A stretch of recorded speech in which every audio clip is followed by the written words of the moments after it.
Thunderstruck indeed, baby. What is up, party people? Happy Monday. I was talking to young Ken over about an hour ago. I said, Ken, what happened on Friday? He's like, dude, we tried. We couldn't even connect to anybody. So everybody was, luckily, no tornadoes. Yeah, luckily no tornadoes for Tennessee.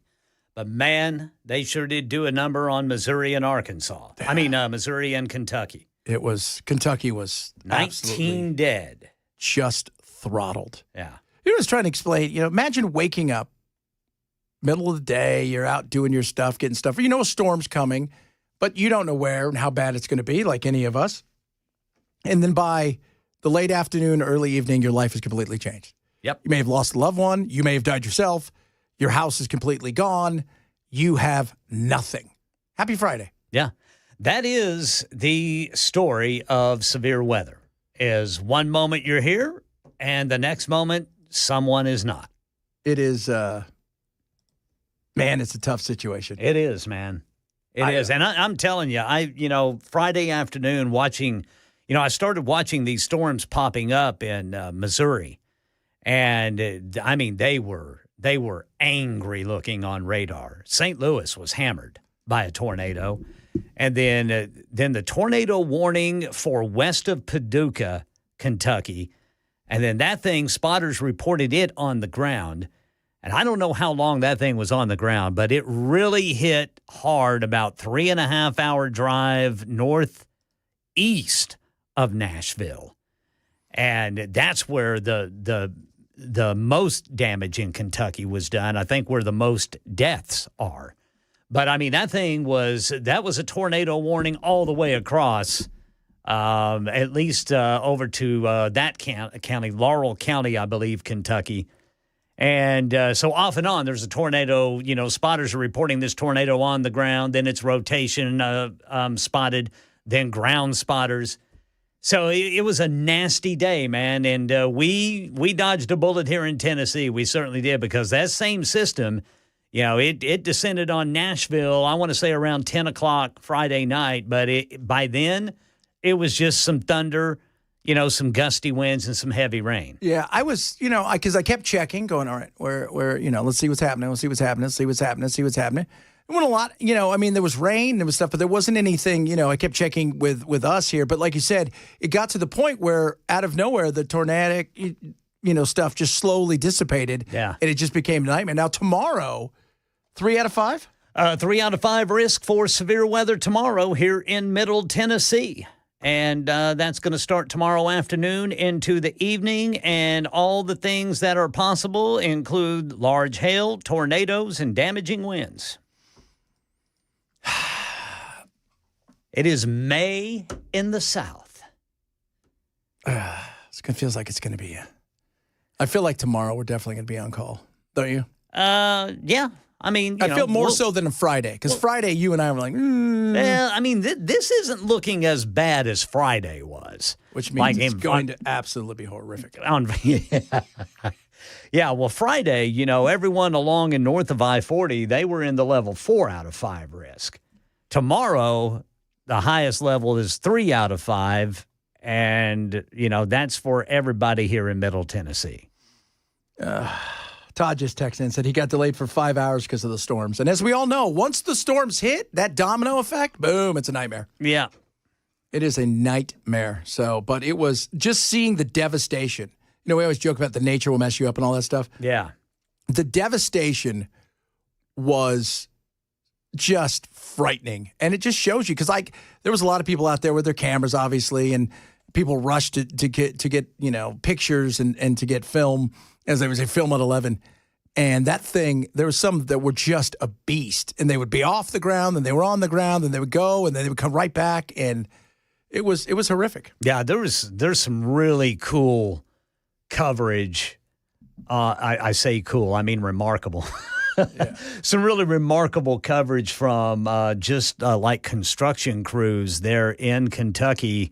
I think they were in Kentucky. That these may have been closer to St. Louis, but these guys are out with They're out with, some heavy machinery. It looks like they were clearing away some construction debris. Oh, I saw that. Those guys where like the trees are taking off. Yeah, and they're having to jump in their truck. Some guy has to jump off the crane and run to the truck, and then boom, tree lands on top of it. And it's like just right there, the tornado, they are in the tornado. Which is scary. Yeah. Scary. So, and then, of course, Trump's already been blamed for all the deaths in Kentucky because overnight, they had no overnight people working in Kentucky. Yeah. And their weather. And I'm like, I thought I hit in the middle of the, is there nobody there? Yeah. Yeah. Now we've gotten to the point now where we start blaming presidents. For everything. Yeah. Like everything. You blame him for everything. There are some things the president has some blame on, and a lot of it they don't. But, and it's already started with the here's a question, though, because obviously I've been through a hurricane in Florida, but not one this inland. What's it like when it hits? Do we get a dissipation of like a big rain? Does it come in this far? What are you talking about? Like hurricanes? Big hurricanes. Oh, yeah. Definitely. But what is it like? It's obviously it's not 100 miles an hour like it would be on the beach. No. But the problem that we will run into sometimes is, that will start spawning severe thunderstorms and then tornadoes, and then we can get rain for days. Brings a lot of flooding in. Yeah, which is the worst part of it. Which is what Helene did to North Carolina and East Tennessee. Was just that rain that just parked over North Carolina and East Tennessee and then just came rolling down those mountainsides. God, what a nightmare. What an absolute nightmare. So we'll be on it tomorrow because I have a feeling it is going to be ugly tomorrow, but hopefully not.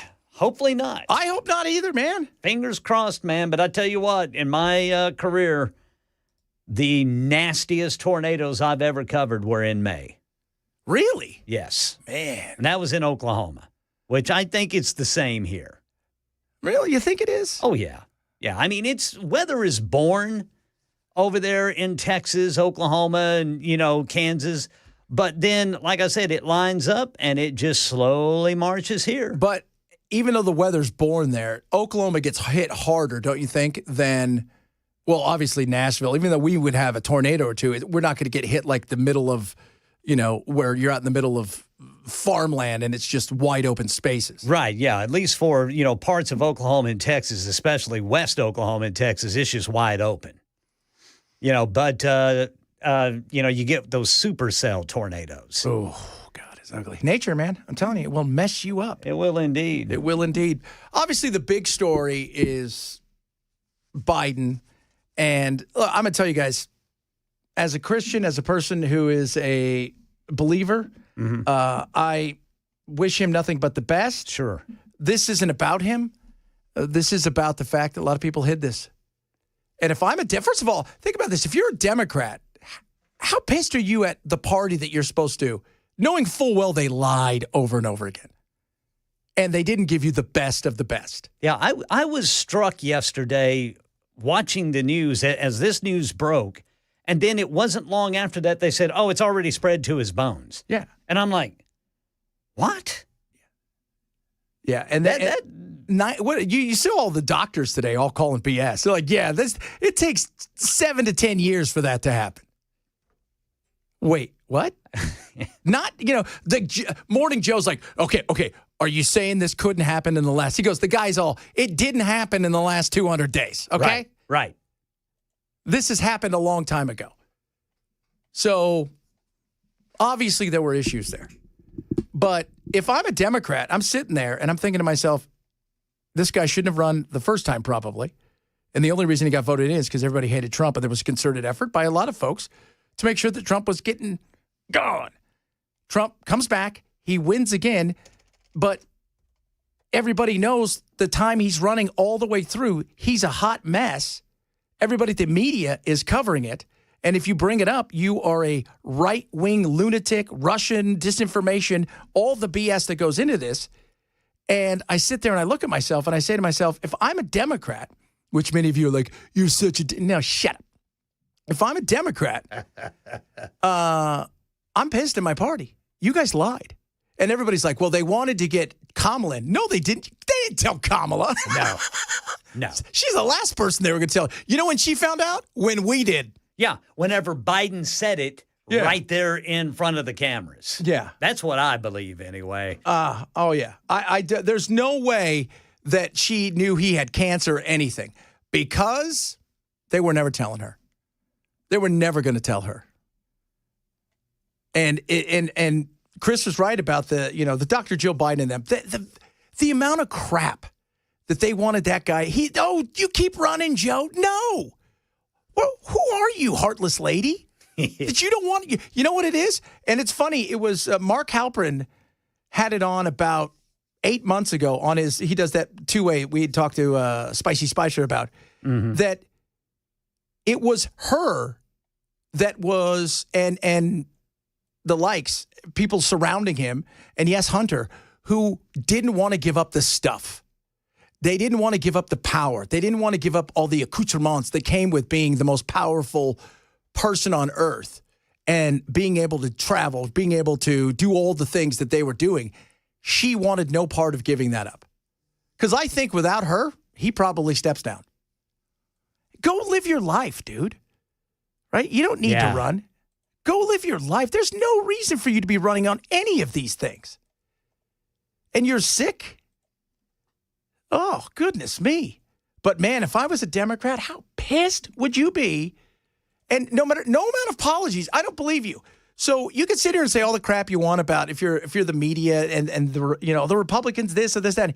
You lied to crush Bernie Sanders when he had super momentum. Oh, yeah. In 2016. He was rolling, man. He was. And they just like you said, they put him out. They neutered him, right? Like, they cut him at the legs. It was brutal. They gave her the answers to questions that anybody should know. Yeah. They rigged it so she could win, and she didn't. Then 2020 comes, all the stuff, the nightmare. We don't rehash it, relive the whole 9 yards. And you roll out somebody else that's part of what is the big corporate structure of politics in today's world. And why should you believe anything anybody else in that party says? No matter how many times you apologize, you've got nothing to say that means anything. That falls on deaf ears. Man, I had a couple buddies of mine this weekend who are pretty staunch Democrats, old school liberals, kind of like Bill Maher, but they're younger. And they said, no, I can never believe these people again. They're such liars. He goes, I understood he had some issues. I didn't understand all this. And I'm telling you, like you said, there is no way he didn't know he had cancer. Now, the severity of it, that's a different story. Do you think maybe she was hiding it from him? Don't tell him. Don't tell him. Ooh, interesting. Yeah, so we'll see. But this whole thing, again, it's a sad thing because I'm not going to sit here and, like some people out there, wish him all the worst and blah, blah, blah. That's just not who I am. That being said, I look over the Democrats and go, you guys have failed your people. You failed the American public in many different ways. You failed the world in a lot of different ways. That's on you. The fact that Trump's having a call today with Putin, there are questions to be answered about, oh, no wonder he went in and did what he did. And by the way, if they knew a long time ago, I can almost certainly guarantee that Putin knew that he was sick. Yeah. Almost certainly guarantee that. Coming up, a lot of stuff to get to today. We're going to try to get to it all. We're going to have some fun. Bell sent me some interesting articles. I know, shocker, right? It was out of the time zone. Because normally Bell is like, he's like a lady of the night, right? Like I get him from noon till 3. At 3:01, he ain't working for me anymore. That is a lie, and you know it. So, but it is it's interesting. He's got some funny things we're going to talk about here. And a bunch of other good stuff today. It's not just all politics. It's pop culture and everything else. Chad Benson Show, Super Talk 99.7.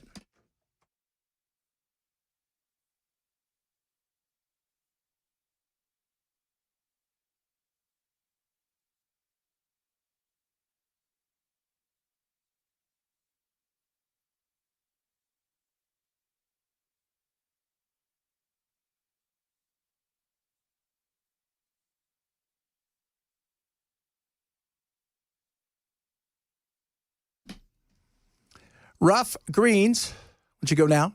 grab yourself some rough greens.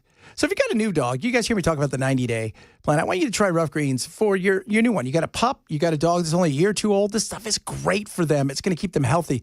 I've talked about my old dog, but my young dogs, they're awesome. They never go to the vet. They've been to the vet when they got their shots, and one quick checkup, healthy as can be, happy as can be, never have a problem. Why? Rough greens. One of them is 4, the other one is 5, and they are living their best lives. I want you to try a Jumpstart trial bag of rough greens today. Just put it in top of your dog's food every single day. Your pups are going to love the taste. You'll love what it does for them, and it cuts down on vets' bills. It's going to help make them healthier and happier from their heart to the digestive tract and everything in between. So try a Jumpstart trial bag of rough greens today. All you have to do is cover the cost of shipping. It's a $20 value. RUFFgreens.com/Chad. Use my code Chad. Roughgreens.com/Chad.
All right, drivers, we've got a rolling roadblock. The left 2 lanes blocked for pothole repair, and it's 40 eastbound right before Highway 109 there in Lebanon.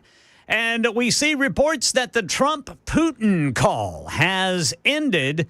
We'll give you what the Russian president is reportedly saying about the talks coming up at 12:30 on Super Talk 99.7 WTN. That's right. We got to go through and find out. Trump's going to come out. Greatest call. We're best friends again. Everything. They're going to stop tomorrow. Putin's like, we never talked about that. I bomb all day today. Yeah, and tomorrow. Yeah, I find it interesting that apparently TASS is already out with reports on this, but I'm not seeing anything from our president. Usually he goes to Truth Social pretty quickly. Yeah, I don't know. I'm not seeing anything right now. Nothing from the White House either. It's going to be – I don't expect it to get done today. I do expect there to be a pause. But, you know, this thing's going to take a while to get done because Putin's going to drag it out for as long as he possibly can. I mean, it sounds, you know what? He knows that he can, and he wants to see what Trump is going to do. And Trump's best bet is, first and foremost, just go after anybody who does business with Russia. Right. Cut them off at the knees. Right? So if you're doing business with Russia, but you're doing business with us, you're going to get hit with sanctions. You're going to get hit with tariffs. You're going to get hit with all kinds of stuff. Make them choose what they're going to do, which is going to put a crimp in their business. And as we all know, green talks the most. Yep. And then secondly, if that isn't working the way you want, you then look over and say, we've decided we're going to continue to fund Ukraine and give them everything they need. So now you're going to be dragged in further into this, and you're going to be hurt when it comes to the dollars. Nothing else you can do. Because if your goal is, if you're him and you say, I'm just going to walk away from the whole thing, well, now what is Putin to do? You're going to walk away? Well, then I'm just going to keep going.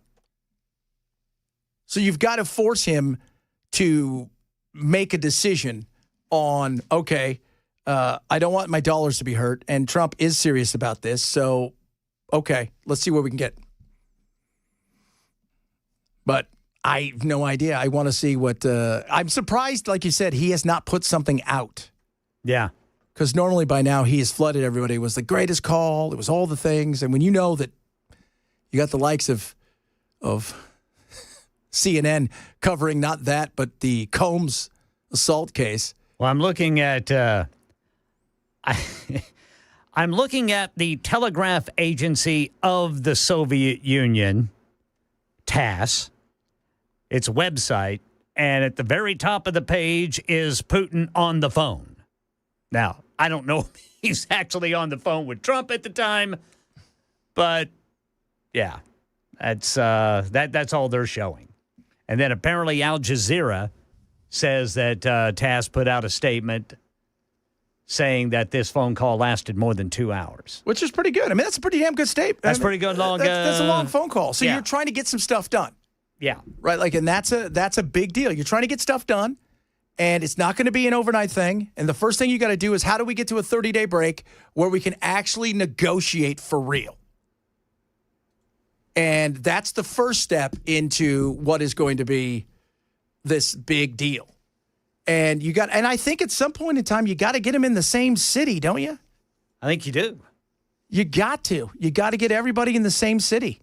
And that includes, the Zelensky and Putin. Yeah, and I think Zelensky would. I think he would. I think he wants this that bad. He understands what has to happen. I don't know if Putin's going to wait till the last second before any of that stuff happens. By the way, the Combs thing just gets worse every day. Oh, yeah. It is. We haven't seen anything. No. Now they've got a bunch of other groups. They're bringing women up who are in other groups. Big Daddy Kane or Daddy DeCane or whatever they were called. Big Daddy Kane is coming? No. What's her name? Dandy DeCane? I don't know. Dandy DeCane. One of those kind of groups. And, it's that talking about how bad he was towards her. Like, they didn't bust anything the other day when they're like, did you text that you like the freak-offs and this, that, and the other? That didn't stop anybody from thinking you're a scumbag. And then I'm reading about this weekend in several places that by the way, he's angling for a pardon. Yeah, good luck with that. That is not. Good luck with that one. Are these federal charges? Yeah. Oh, okay. Yep, they are. Yeah, the RICO. So they're the good luck with trying to get a pardon. Trump wouldn't. If Trump pardoned you, I think everybody in the MAGA movement would lose their minds, as they should. Yeah, that would be a difficult one to square. Yeah. I mean, the business side of stuff, buying access, all that stuff, that's what's happened for a very long time in politics. Sure. But, man, if you went and pardoned Diddy, if he was convicted of all of these horrific things, yeah, that's not just a hard one to square. That's no, your movement was a joke then. Well, and apparently, it's serious enough that Diddy's team on the cross-examination of Cassie Ventura, I think that could have been really nasty for her. And it wasn't. But it wasn't. No, it wasn't that bad. And the video is the video of this man kicking this woman while she's on the floor. Yes. That's it. Kicking her. That is the video of the video. That's all that you need to know, how bad it was. And everything else from there, people are just going to refer back to the video. Even though he's not there for domestic abuse. It still doesn't matter. Right. Still doesn't matter. Coming up, a lot of good stuff to talk about. We've got some questions to ask you about letting people cross in the crosswalk or letting them go when you're driving. How do you react to them? We'll talk a bit about that. A bunch of other things on the way. It is Chad Benson Show, Super Talk 99.7.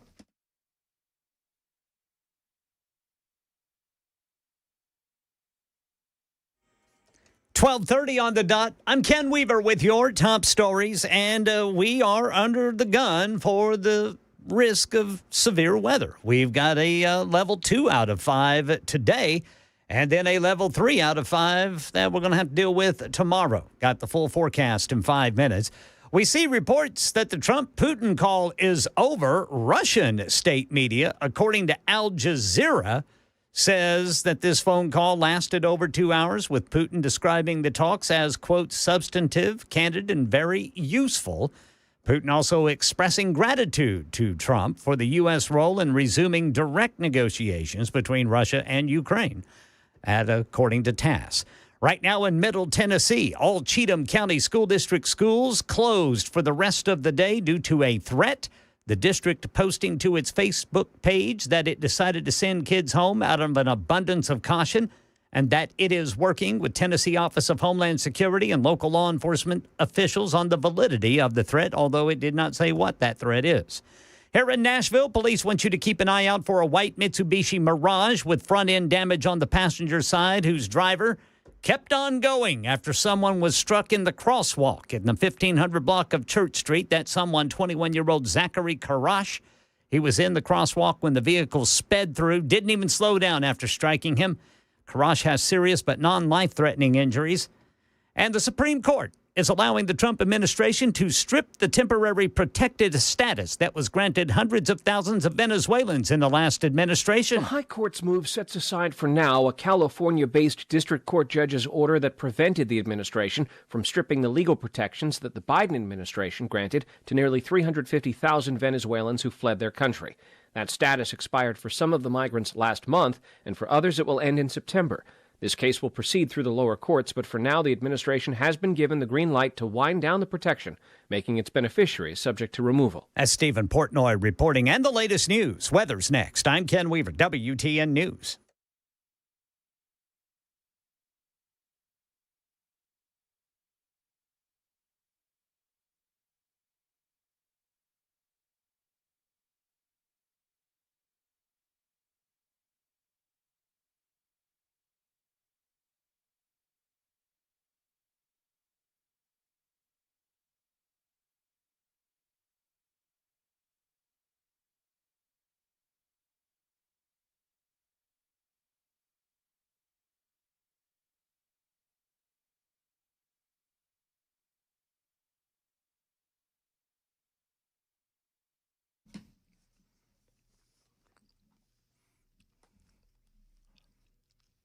All right, guys, hear the rain. What's going on in places you can't see in your house? United Structural Systems wants to come out and make sure everything's okay. You have cracks in your foundation, right? Your basement, maybe you've got some issues with some leaks you don't even know about. The tiniest of cracks in your basement can cause a nightmare. That's where USS comes in. Have them come out, take a look, make sure that nothing has happened where it's causing mold, wood rot, and anything where you might need structural repair. Get to it early before it comes too late. Call them today. They're going to come out. 30 years experience. And by the way, they're amazing. Just go look at the Google reviews are through the roof. They're not going to sell you anything you don't need, and they're not going to charge you anything for coming out. If you have any issues where you think, this rain, it could seep in, it could get ugly. We don't want any of that. United Structural System has your back. Call 615-488-7855. 615-488-7855 or online at USSTN.com.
It is a simple thing that people don't often do. Letting you in, letting you cross the crosswalk, right? So you do that. Do you say thank you? Do you put your hand up? Do you acknowledge that they have done something nice? And that you have appreciation for that nice thing. That is right. Do you do that? TB said, oh, this crosswalk crap is a big pet peeve. Let's get into it. It can be. I'll tell you what, because, I walk to work and stuff, and when I cross the crosswalk, I always want to say thank you. If there's somebody there, let me in. It's not it's funny. It's not a big gesture, you would think, but people should acknowledge it. But it's also, you're doing something nice for somebody. Least you can do is stick your hand up and say, hey, thanks. Right? Yeah. Wave at them. Yeah. I do that on my walks whenever people let me go across the street, but most of the time, I just walk behind them because I don't trust them. Oh, you're the non-truster. I make eye contact, man. If I don't see them looking at me and we don't, exchange, hey, then I just walk behind them or I just say, you go on. The non-truster. The non-truster. So what does it show, though? They're appreciative. In a busy world, if you say thank you, if you let somebody in, that's a thing where you're being kind. And by saying, hey, thank you, you're showing your humanity. Hey, thanks. Kindness. It's not that hard. It's like saying hi to somebody when they walk by. I guarantee you, many of you can text me in. How much does it drive you crazy? Everybody's got their head down. Nobody's looking. Even when you make eye contact and you smile and say hi, unless they're over the age of 50, they go into a shell like a freaking turtle. Yep. Oh, my God. He said hi. What do I do? Say hi back. It's not that hard. He's looking at me in the eye. Stop that. Communicative. He's trying to kill me. Be respectful. How hard is it? How hard is it? I mean, it's not. It's like, you know what else is a big one? People don't put their damn shopping carts back. Have you seen those guys on the internet that go out to the places and they catch you? Yes. They go out and they bust you for not putting your shopping cart back. You know, those people, you'll just put it up on the little curb thing in front of you. Yeah, just leave it there. Or just in between where it's not touching anybody else's cars. God, that drives me crazy. It's not hard, right? It's not. But all of these things, by the way, they're studying psychology of what people, you're not empathetic. You don't have kindness to say nice things. Putting your thing back in there is go see. I mean, I always try to put my thing back. I mean, it's not hard if they even let you leave with the store with it anymore. It's a lot of places you try to leave with it because they know you're going to steal it. It's not that hard. It isn't. But we've decided somewhere along the way that saying thank you and or doing the kind thing rather than making the 19-year-old kid chase your crappy cart all over the place because you couldn't put it back in the one spot right there in the corral. Oh, that drives me crazy. Yeah, some people. Every day when I leave work, I go home on the South Loop. And invariably, because that traffic gets jammed up there, people are trying to switch lanes and get in front of each other. And if I let somebody in front of me, it's because I'm trying to be courteous to them. And if I don't at least get a little wave of the hand back, it's like, do you never say thank you? No, probably not. It's not. Again, it's not that hard. And Belle and I were practicing it earlier because you want to say thank you. But you don't want to make it look like, yeah, I put my hand up. You have to stop. Like, hey, thanks a lot, man. Right? But it's courteous. That's all you think is, hey, thank you. It's so like little things like that drive me crazy if people can't do that. I do that with regularity. If somebody lets me into a lane of traffic, especially when they didn't have to. There was no light. There was no stop. There was no nothing. They let me in. I always wave and say thank you just to show some appreciation for them doing something they did not have to do. Yeah. And when I let somebody in, I don't expect them to, but it's always nice when they do. Like, hey, thanks, man. It's great. Every night on my way home, there is always a semi that's trying to get on 24 eastbound from Briley Parkway, and I give them plenty of room. Because they don't have far before they have to actually start getting over. And there's just some people, they just will not let them in. Yeah. I mean, and you've got to, for a semi, you've got to give them a wide berth. As you should, because I don't know if you're aware of this. They're coming in, and you're not stopping them from coming in. So being kind. But you know what? This is what I always appreciate about long-haul truck drivers. When you flash your brights, let them come on in. Yep. And they hit their emergencies, give you those Right. two little blinks. I think, that's so cool. Yeah. And vice versa. If they let me in, I'll do the same thing. Why? Because I think it's just courtesy. We don't have common courtesy. Drives me crazy. Oh, my Lord.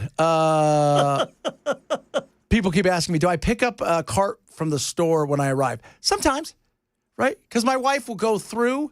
She likes to make sure they roll nice. Yes. Yes. Because I like a wonky wheel. I don't know what people do with those carts. I have no idea how these carts get so messed up. But, if it's got a wonky wheel, we'll put it back into the little thing. But, it's you got to have that smooth one. Yeah. Right? I want that one that rolls straight. I don't know how you have 500 carts and only 2 of them work. I have never run into a wonky wheel at Publix. Publix carts, wherever I've gone to a Publix, those carts have been, just right on. It's good. Yeah, that's nice. That's a good thing. It's like they have a cart mechanic or something on site. This is Jeff. My name is Jeff. He's a cart mechanic for the day. Bring her on in. Bring her up. Got to do a full overhaul. In California, it got so bad that they have on the front of the thing, they have this like electronic thing, so you couldn't take them out of the store. They would stop. The wheels would stop moving. Yeah. It still didn't matter. Couldn't take them out of the store, and they were still crap. Because that guy's got the one always pushing it down the street. You know what I'm talking about. Yes. A person's he's taking it out for a test drive. There's just stuff hanging out of it. He's test driving his bad decisions. I can't believe you said that. I think we're all honest. Somebody just said he worked at Publix as a teenager, and they did have cart mechanics. Yes, sir. I knew it. Somebody says we do have them. I knew it. I've never run into a wonky wheel on a cart at Publix. It's like they don't squeak. They go in stealth. It's like somebody greases the bearings or something. That's good. Whenever you put them back in line. That is a good thing. Well, that's what you want. That's would be one of my big pitches. Come to Publix. Our carts don't suck. That's right. Although somebody said they're buggies. Oh. 6 of one. Half a dozen and another. So I went to the baseball game this weekend over there at Vanderbilt. Yeah. First of all, Otherwise known as the tanning booth. it was the tan. Dude, my right leg is it's orange. Got some sun. Just did you? one spot. It literally looks cooked. It was. Yes, it took till this morning where it wasn't radiating heat. Ow. Yeah, and it was a tough walk, but so I'm over there and I'm thinking, okay, this is cool. It's a neat little stadium. It's right there attached to the football stadium. Can I say something real quick? Please do. You would think a ginger would know better. Well, I put it all, because you notice I'm not burned anywhere else. Right. Because I slopped it on me. And I've got the stuff from South Korea that's like, it is. And I think I wiped it off. Like, I had my hands, like there, and I think it wiped it off. Because we sat in the front row, thanks to my buddy Keith from Contours. Thanks a lot, Keith. We were hanging out, and it was so hot. And you would think a ginger would know better. I almost thought about wearing pants, because I'm like, ugh. But it was gorgeous out. And then I got burnt. I came home and I'm like, ooh, this feels like it's like one of those things where somebody slapped a towel on you and you're stung. It looks like it's just a few more minutes away from being like actual blisters popping up. Yes. Ow. And I've had some of those in my time with my red hair. Ooh, man, it's the worst. It is. But I will tell you, first of all, the baseball game was interesting because they play on carpet. Yeah. No, but here's the thing. It's not carpet where the infield is actual dirt. It's carpet too. There's no dirt? There's no dirt. It's all carpet. That's interesting. And the mound is like some sort of plasticky mound. It was like watching somebody play baseball in your grandmother's home. Interesting. It was. That's got to hurt if you slide too. Well, and the other thing is, so I was talking to Keith because he's got season tickets. He goes all the time. I said, what's it like to slide on there? Because it feels like you would start to slide, you'd stop. He says, no, it's the opposite. You can't stop.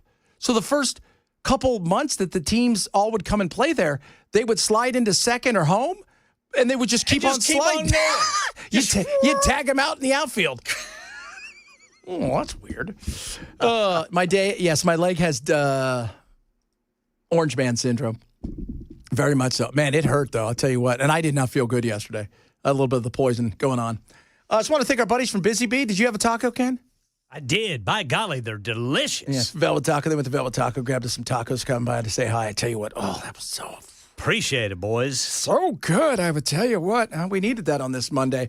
A lot of stuff still to get to. We're going to talk more about the craziness about what's going on and how did the Democrats apologize to America for lying about the fact that the guy that was running the country was not only in a position where he was struggling with his cognitive decline, but also the fact that he has cancer and has had it for several years.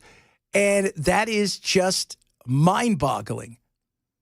It is fascinating. Plus, Trump, the big, beautiful bill. If you're not seeing it, it's big, it's beautiful. It's huge. It's getting bigger and bigger. It cuts nothing. It is fantastic. It's just, we add more to it. It can't get any bigger than this. And there's a lot of stuff in there that I'm just like, we've cut nothing at all. I mean, not a thing. Very little. And you've got one side of the Republicans who are like, we need to cut more. You got the other going, we need to do this and add more. And you're like, this is going to be... And I broke it down. I went and looked and see who's going to benefit the most. By the way, a lot of these benefits, as we talked about Friday, they don't kick in until 2-3 years from now. So that's kind of bizarre as well. Talk about that, a bunch of other stuff on the way. It is the Monday edition of the Chad Benson Show, Super Talk 99.7.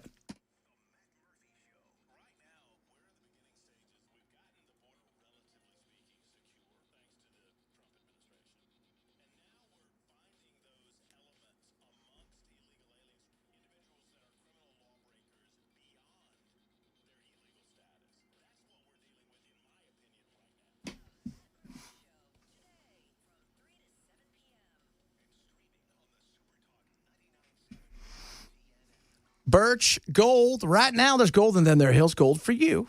It's a great time. Take advantage of what's going on with gold. Text the word Benson to 989898 today to get a free info kit on why precious metals and gold is perfect for you to protect yourself to the downside in the event that things may go south. You know, they've got a big meeting coming up with BRICS and Rio. They've got all these things happening where people are trying to decouple from the dollar. There's uncertainty in the marketplace. And with bonds and everything going the way they are, it might not be the worst time to look at, say, hey, how can I diversify? Gold's been there forever, and gold can help you, and so can my buddies over at Birch. So this is what you do. It doesn't cost you anything. You text the word Benson to 989898 today for Birch Gold. They'll get you out an info kit, show you all the things that you need to know about precious metals and gold and why it's a smart thing to do. That's text the word Benson now to 989898 for Birch Gold.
Well, President Trump says his phone call with Putin, Vladimir Putin of Russia, lasted more than 2 hours, and that Ukraine and Russia have agreed to immediately start negotiations toward ending the war. We'll tell you about it at 1 on Super Talk 99.7 WTN.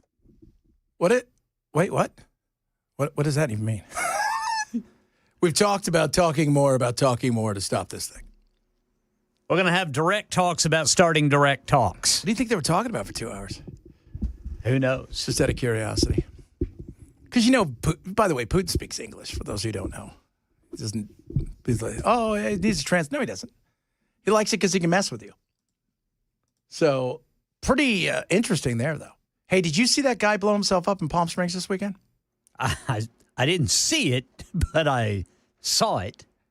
Yeah, if you guys haven't heard, he wasn't well. Yeah, he apparently did not think people should be procreating. Yes. So you've got, we were talking about earlier, so you've got the people that are, we're going to go after abortion clinics. This guy went after a fertility clinic. Yes. And he was this nihilist who thinks that no more children should be born. None. So he put together a bomb and he went to this fertility clinic on a Saturday when there was nobody there. And he was going to live stream it, and then he blew up. he rambled for a little bit, but I don't think he got what he wanted out of it. Yeah, I think he pushed the button too soon. His dad has been out going, look, I haven't talked to my son in a decade. He wanted to live with his mom because he said that I was too strict. He's been fascinated with bombs and with smoke bombs and with matches since he was a child. And old Linda let him get away with it. No, he didn't say that, but that would have been funny. And then my ex-wife, this is why she's my ex. But this guy was a nut. This guy was an absolute wackadoo. But his thing is there's a group of people out there who feel like that the earth needs to destroy all the human race. It's the only way to save the earth, which is bizarre. And apparently this guy was mad at being born as well because nobody asked him, which I've always fascinated by. How would I ask you if you want to be born when you did not exist? Can anybody explain that to me? But he was loaded for bear, but here's the thing. Nothing. Not one embryo was damaged, which they were all shocked by. Weren't they were in a vault of some sort. Yeah, they were in a vault. And was it premature detonation? It was. I think so. That's why. See what he said there? Premature. Yeah. Do you struggle with with the bomb going off too fast? I do. Let us help you. Oh, I don't struggle with it at all. I'm completely fine with it. Yeah, that's right. He was a nut job, though. What friends he had said that, he had really gotten depressed. And you got to, think about this. You got to really be lost out of your mind. You have these fringe wackadoo beliefs. Okay, whatever. But to blow yourself up, knowing you're but one person, to do what? What is that going to solve? Nothing. It's not going to solve a damn thing. I got to be honest. I did not know people with this type of belief actually existed. I didn't until either. this story. Yeah. I had no idea that there are people out there who think we need to stop procreating. Well, there's one less now. Yeah. Yeah. As an atheist and nihilist for a portion of my life, writes 1349, it's truly a silly way to think. Thank the Lord, I gave my life back to Jesus. Well, that's good. I know that there's people out there who go out and they're like, the world's already in a tough place, so I'm vowing not to have kids. He's not vowing not to have kids. He wants to destroy all human life. Right. He thinks we need to die right now. It needs to stop right now. And he did. He was by the way, too, did you know he had AK-47, AR type rifle of some sort? They haven't said what kind it was. He was ready. And he was definitely ready. And his ramblings were a lot, but it is insane to think, like you said, how do you get to this point where you think that? Well, and think about it, dude. How many people are sitting in a room right now contemplating the same thing? That's the scary thing, because it's the lone wolf. Because it's unlike a movement in something else that's bigger, that has a group. The scary thing is so many of these people are in their own world, no longer connected. It's going to be tougher and tougher to find them. It's no longer if, but when. It's when. Absolutely. That right there is Ken. We got the man, the myth, the legend, Headless Bell. Got no head. Hello. Goodbye. There he is. And myself. Hour number 2 coming up straight ahead on this Monday. Chad Benson Show, Super Talk 99.7.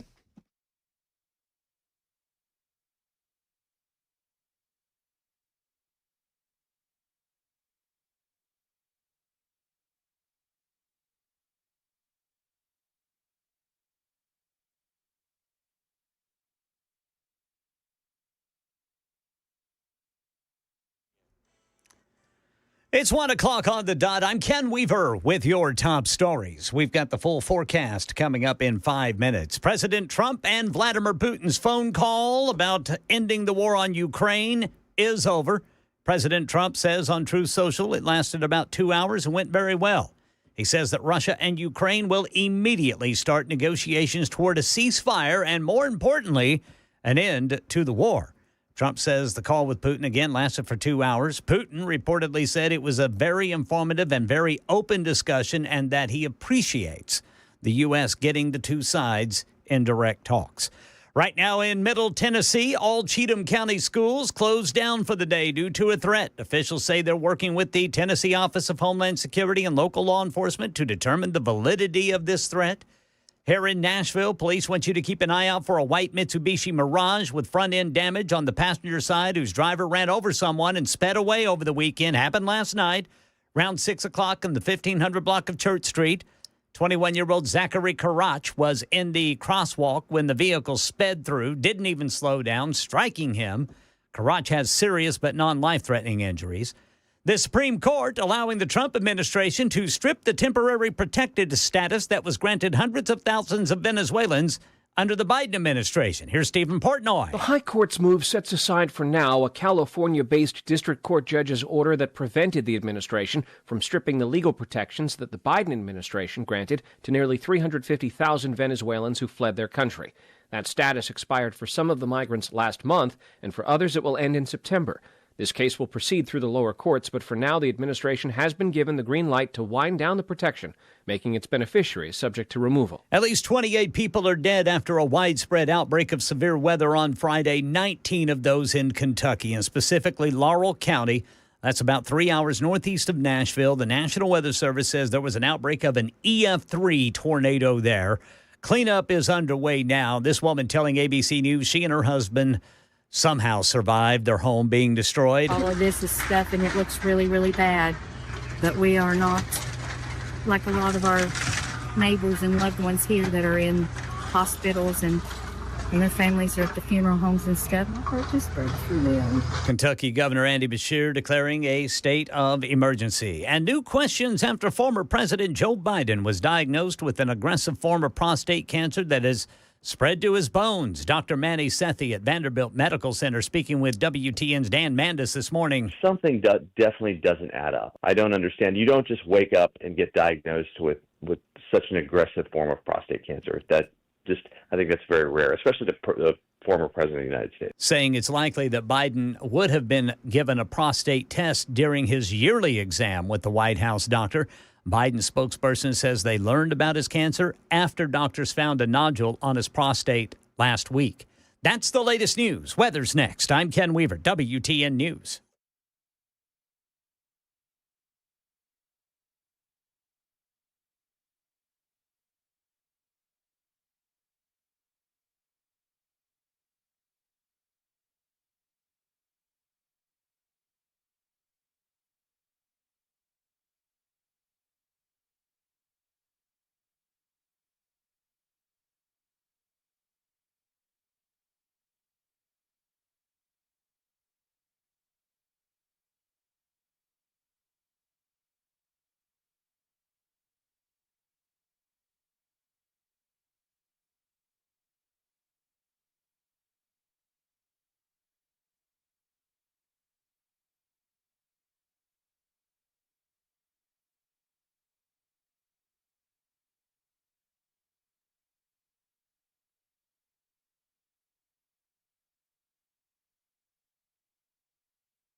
They lied, continued to lie.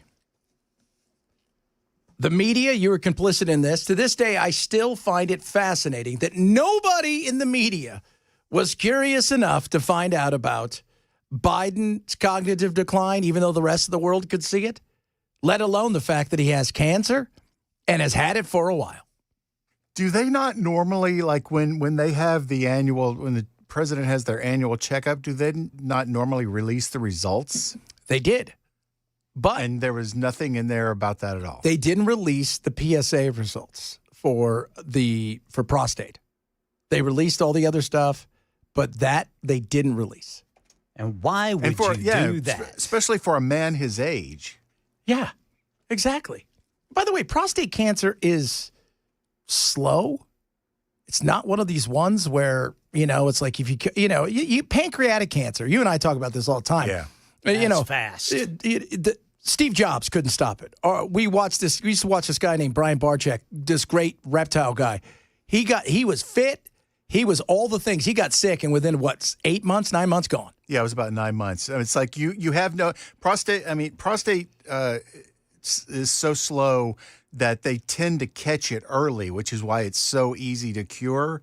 But pancreatic cancer, you have so few symptoms, if any, and they don't necessarily relate to the pancreas, that by the time they figure out you have pancreatic cancer, you're stage 4 and about to die. Yeah, it's too late. And it's one of those things where, I was watching a doctor today. He was on, I think, CNN. He said, look, let me show you about this. He goes, there are people that will get prostate cancer and live, and it will never, ever get past prostate and never really cause anybody any issues. And they'll live on like that and never even know it, really. And there are people out there that get it, and they apparently ignore it. Because I'm still fascinated. Here's the fascinating, I'm trying to wrap my head around all this. So you lied to the American people. We can go on and on about all that stuff, but you didn't know about it? You didn't. Now you've got bone cancer, or it's metastasized to your bones. How did you not know about it? Were you that wanting to be the president that you're like, we can't tell anybody I've got cancer, so we're just going to lie about it and ignore the whole thing? I'm already old, so it doesn't matter. It's just fascinating. It is. And I say this. It is, other people can sit here and say, I know he's a horrible person, all those things. Whatever you believe, that's fine. I'd knock yourself out. If you want to hate on him, I don't care. I'm not going to hate or love any politician. What I am going to do, though, is ask a question of, did you know? Yes. Okay, you did. Did you lie to the American people, and did you lie to your own people? And that's the sort of thing that if it had come out and had been part of the equation when he was still running for office, that would have drug him down statistically, because people look at that and go, he's got cancer. That could be a potential life-threatening issue. We probably need to vote for somebody else. Absolutely. And, we talked about it earlier when it comes to to Kamala, right? Because everybody's like, well, they wanted him to win so then they can install Kamala as the first black female president. They didn't tell Kamala.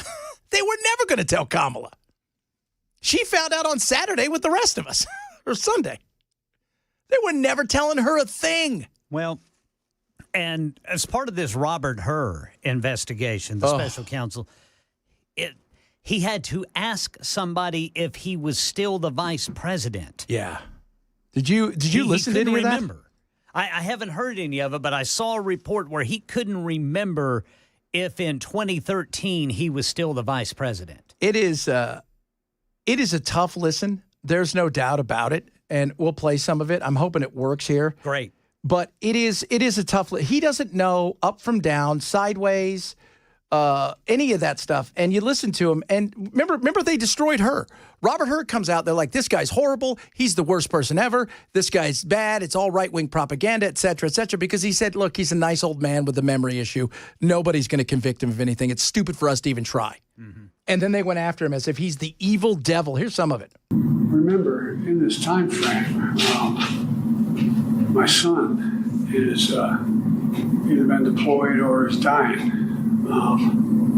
And so it was, and by the way, there were still a lot of people at the time when I got out of the Senate that were encouraging me to run in this period, except the president. I'm not a mean thing to say, man. He just thought that she had a better shot of winning the presidency than I did. What? Exactly.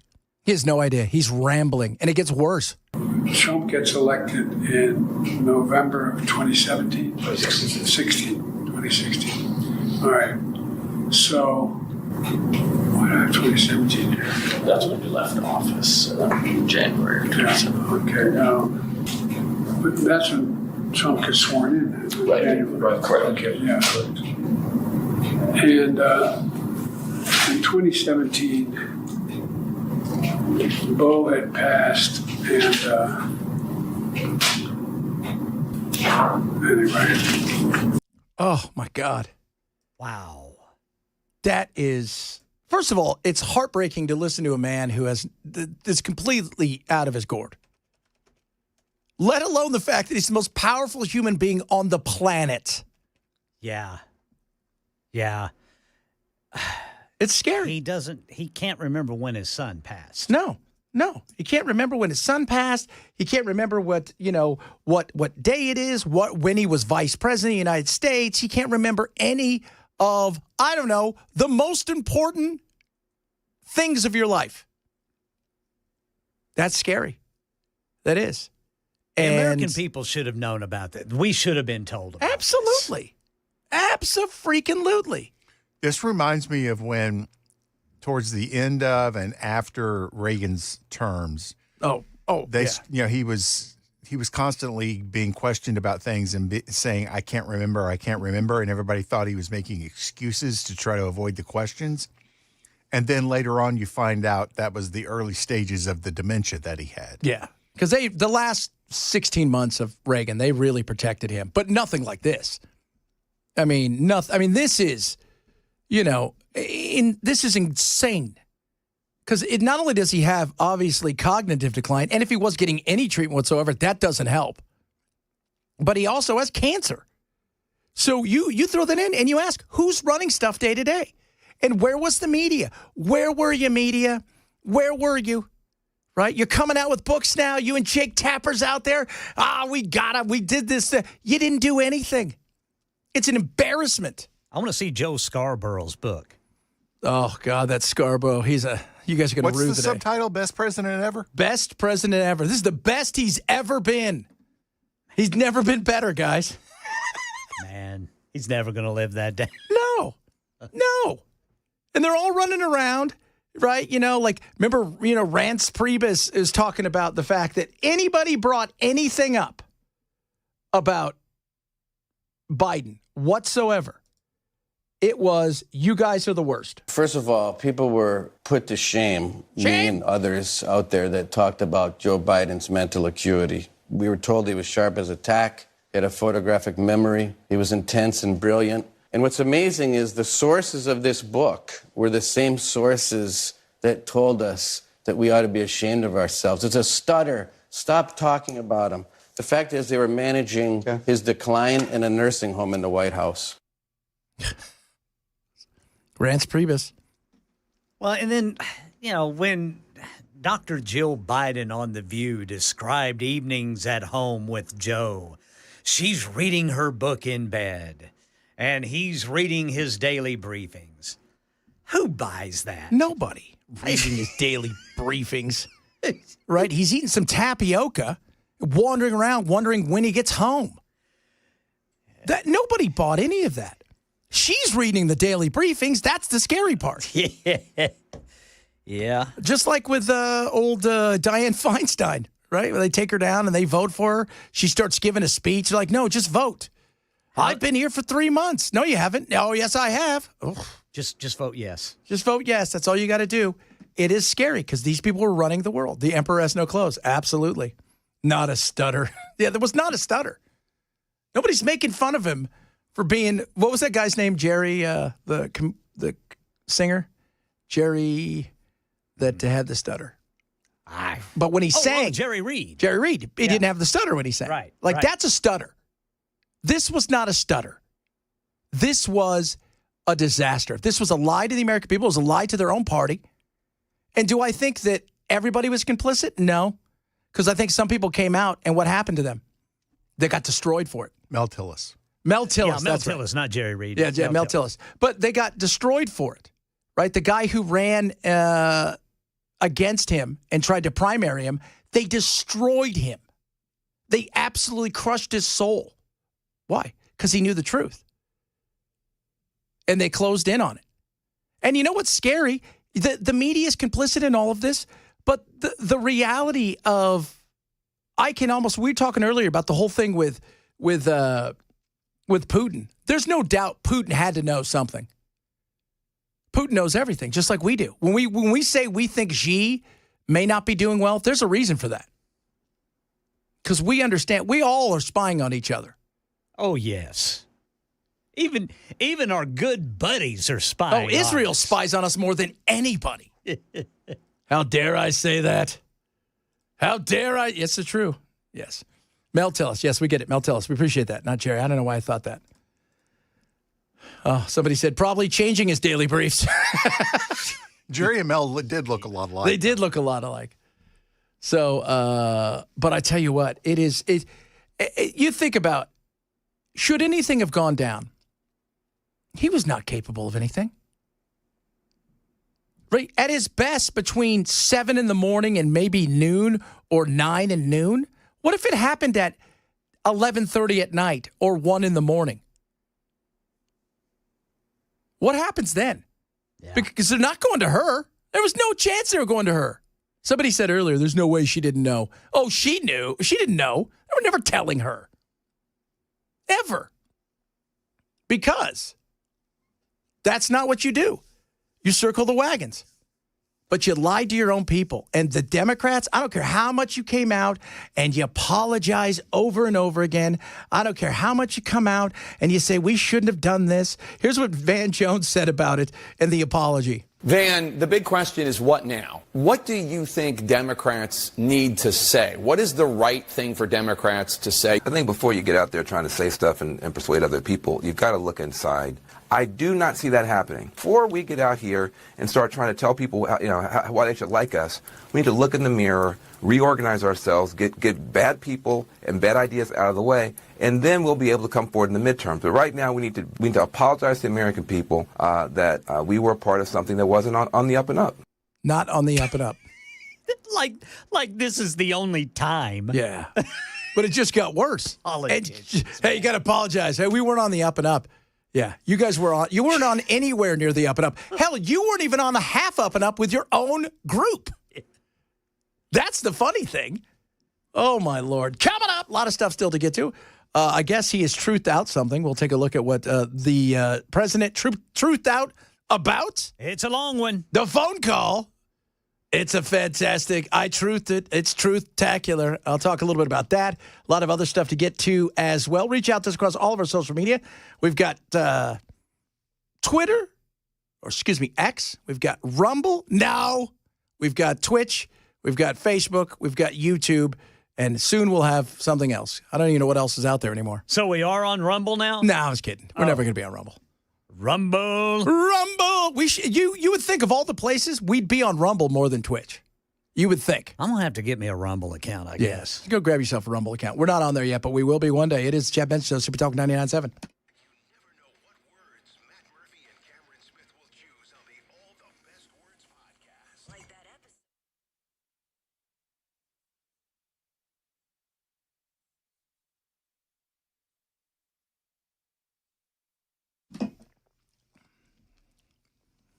Prize picks right now.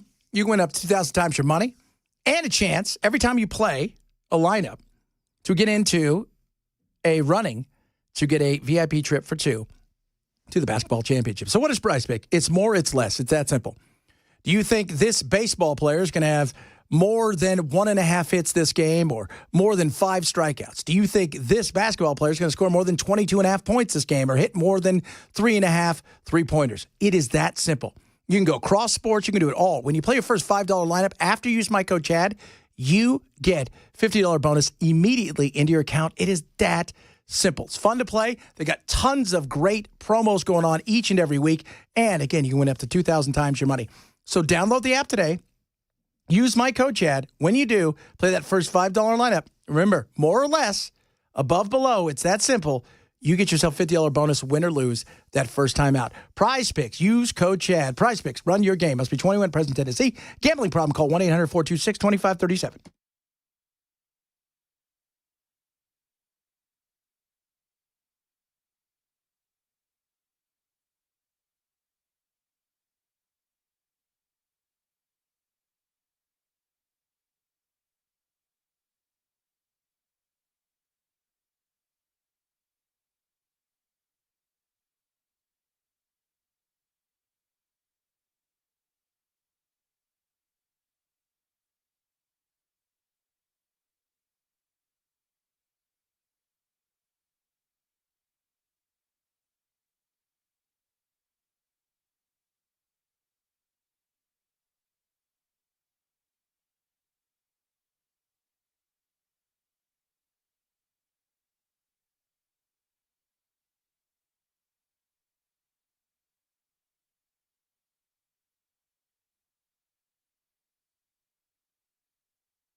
President Trump out with a statement on his phone call with Russia President Vladimir Putin. This story and more coming up at 1:30 on Super Talk 99.7 WTN.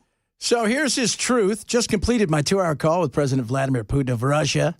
I believe it went very well. Russia and Ukraine will immediately start negotiations towards a ceasefire and, more importantly, an end, all capital, to the war.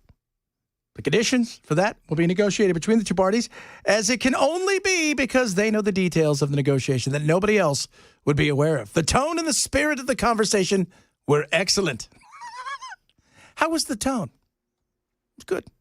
The spirit, also good. You put them together, it's excellent. Fantastic. If it wasn't, I wouldn't say so.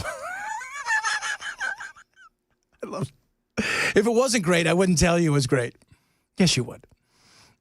Russia wants to do large-scale trade with the United States when the catastrophic bloodbath is over, and I agree.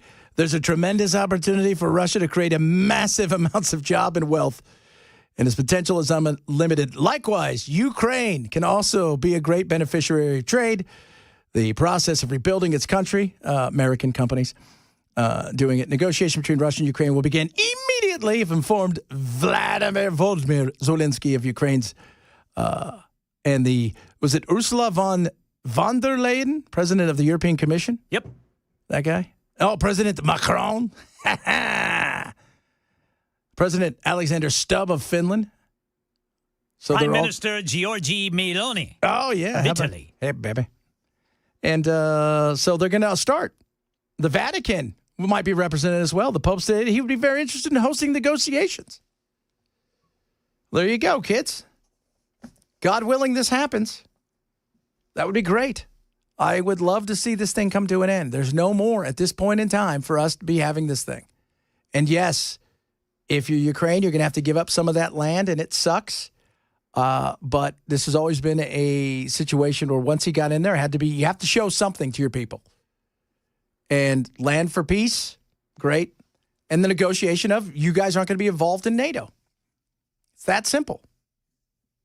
And as we all know, you can break that in 10 years if Vladimir's gone and Trump's gone and you want to join and the other group doesn't care.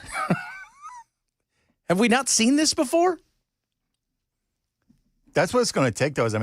Putin's so entrenched, he's going to have to die. Yes.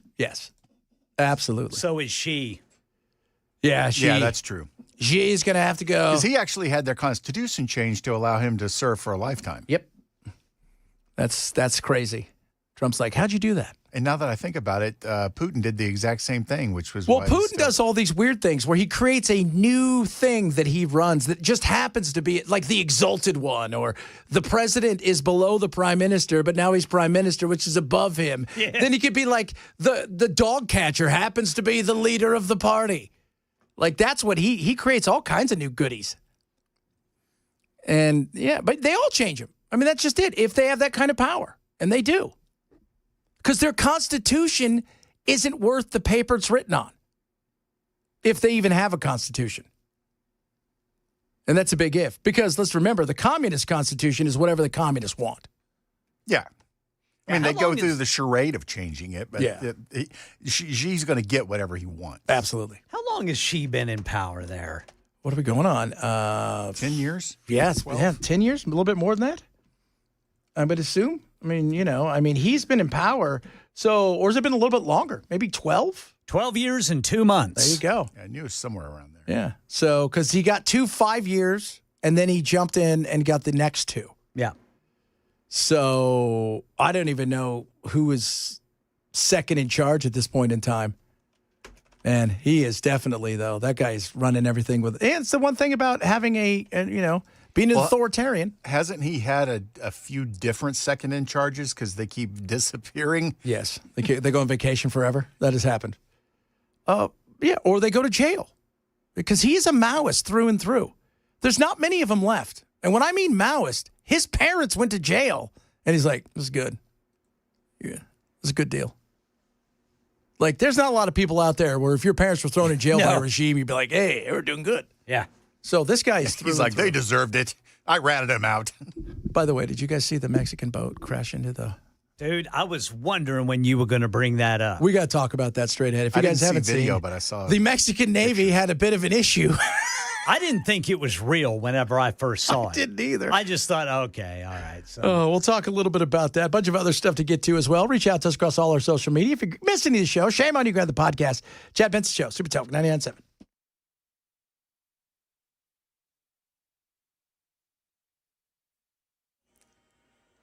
I'm Ken Weaver with your top stories. Got the full forecast in 5 minutes. And President Trump out with a statement on his phone call with Russia President Vladimir Putin. President Trump says his phone call with Russian President Vladimir Putin, quote, went very well. He says Russia and Ukraine will now start negotiations toward a ceasefire. The two sides met in Turkey last week for the first time in 3 years, but neither Putin or Ukrainian President Zelensky participated. The president gave no indications of what would be on the negotiating table, saying the conditions have to be set by Russia and Ukraine.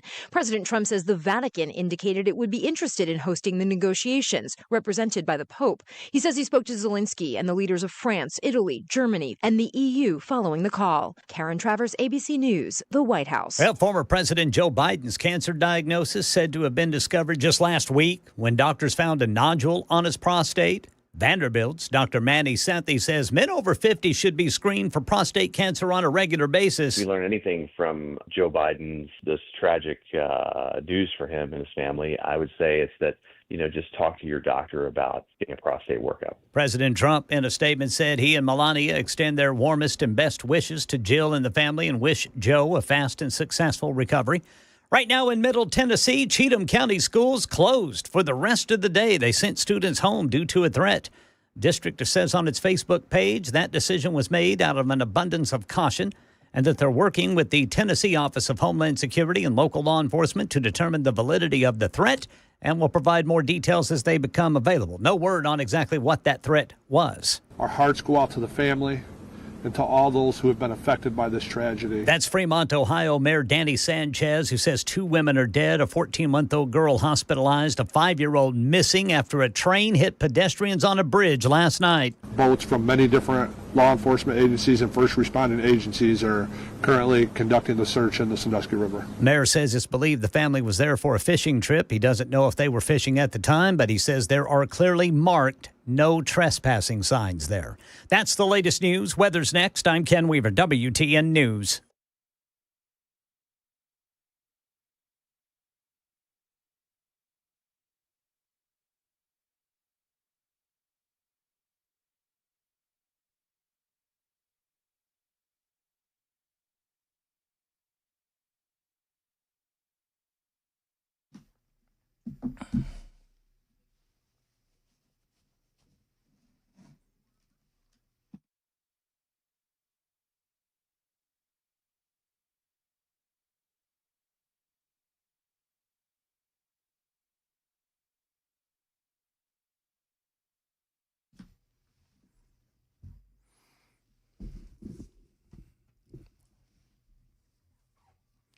What makes Beacon Capital unique? Well, first and foremost, it's the way they handle business. And you should go check them out. Talk to them. They're local. They want to talk to you about your retirement, but not just the dollars and cents of it all. They want to talk to you about all of the things and be your full-service investment advisor. That includes things like tax planning, estate planning, even healthcare. So a lot of people, they worry about running out of money, but what about all the other things that go with retirement that you don't think about? So this is what they're going to do. Call them up, 615-488-9303. Talk to them. Go see them. As I like to say, shake hands, bless, flesh. Say, hey, what's going on? Let me tell you what I'm all about.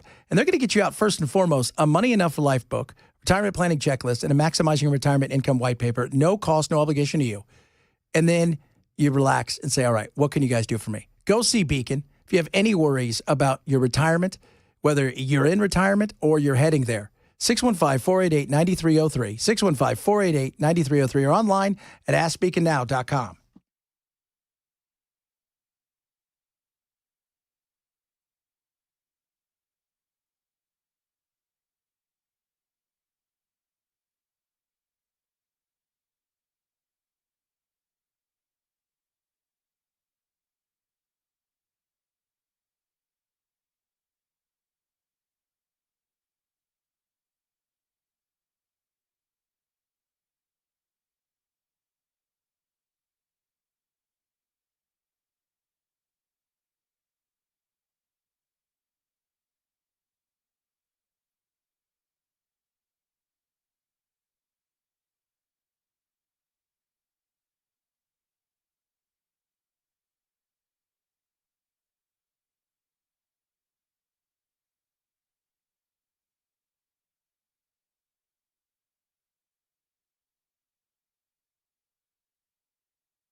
We have about at least a dozen people injured on our vessels.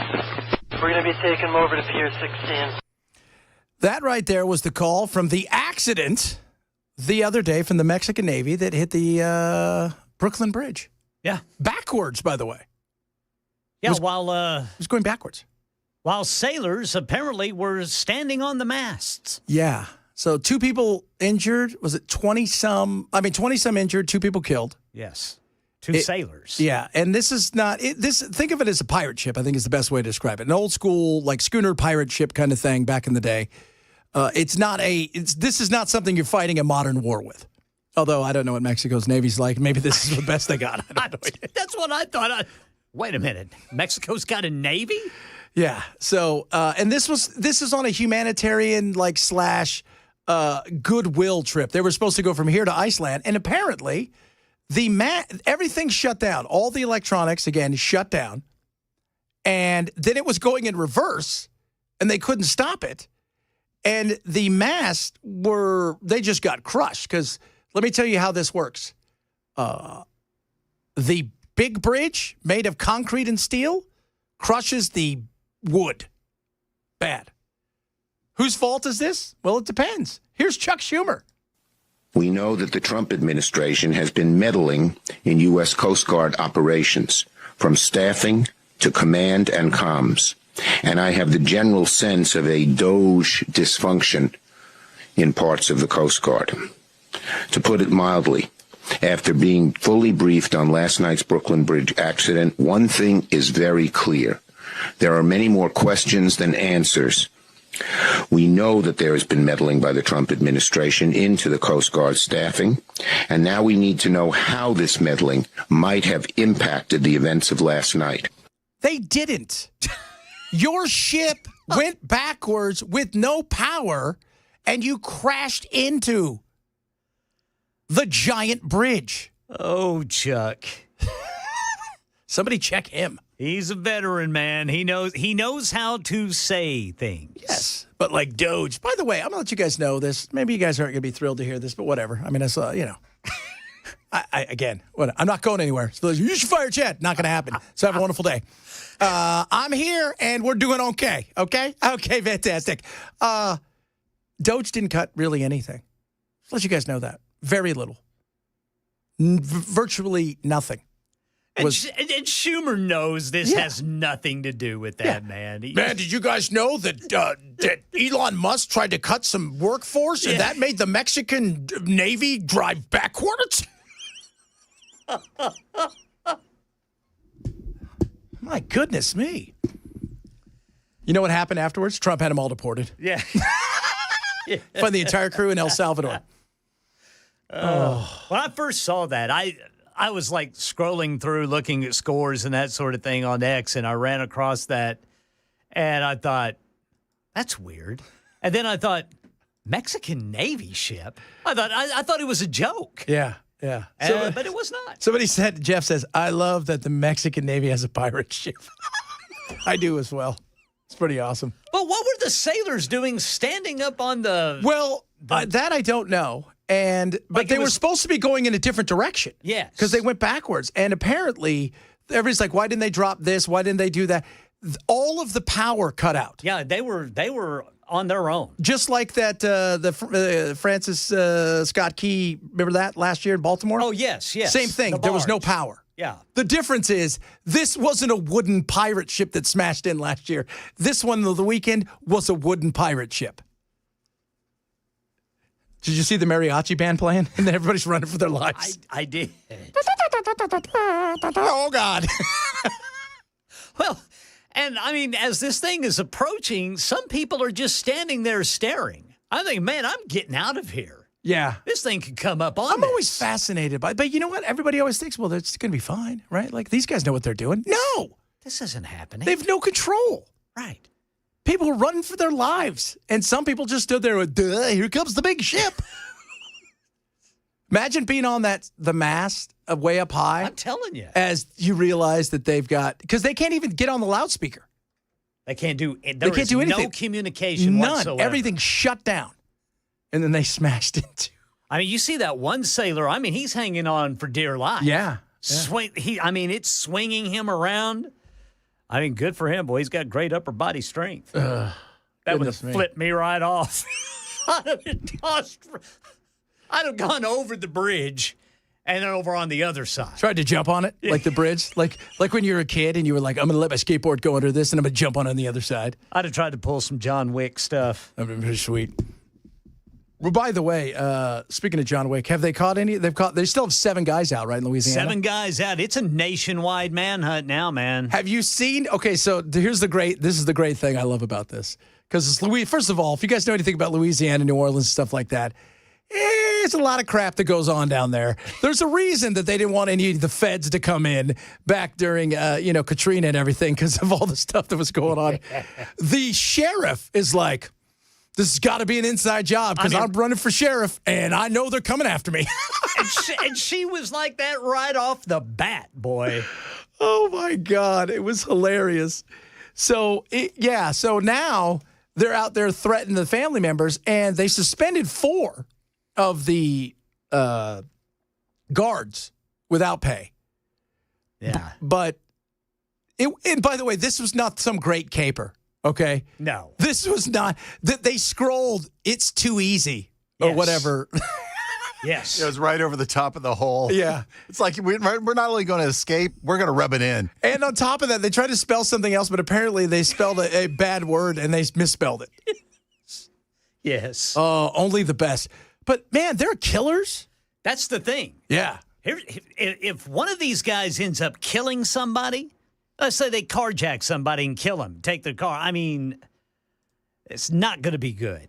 Not good to have these guys running around, man. These dudes, I mean, they do not look friendly. No. No. I mean, you got assault, you got murderers. I mean, they've got the face tattoos. Yeah, they've got all the things. The tears.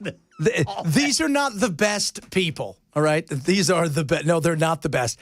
And so they got, I mean, we don't know where they are. And they're saying, well, family members, but a lot of family members have tried to go into hiding too because they're terrified. Sure. And then, they're looking at all of these guards. They suspended 4 of them without pay because, of course, they're coming after.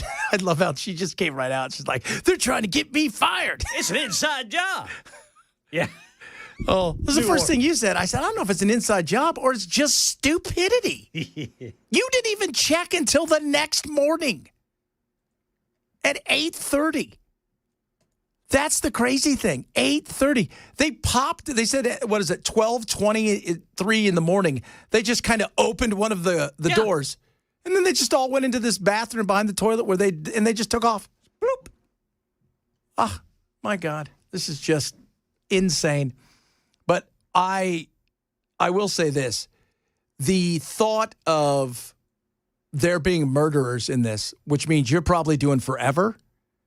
You're not going down without a fight. They don't have anything to lose. No. And they probably didn't care anyway to begin with. No. So now they really don't have anything to lose.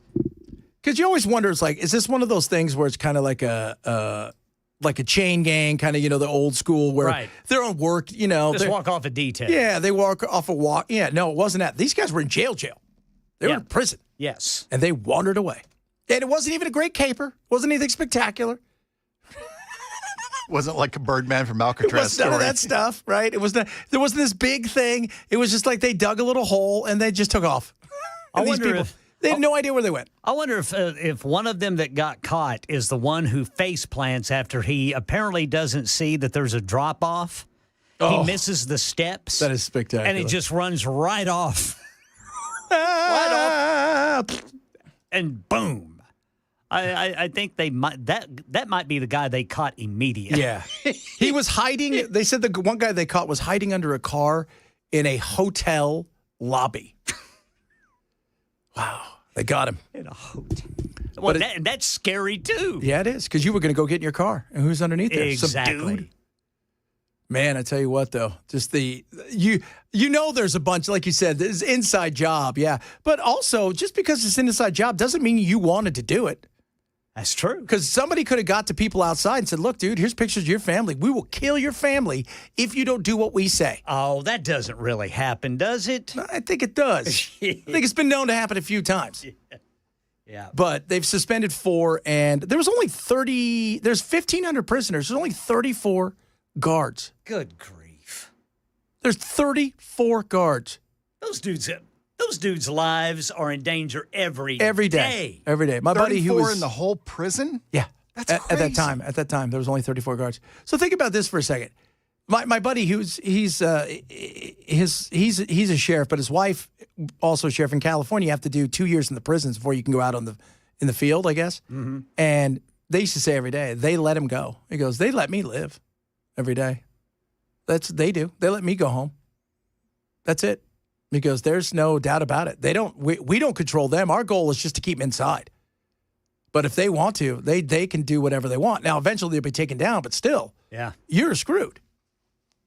And in Louisiana, this is going to be interesting to see how this plays out. People are asking the question, why were the lights on?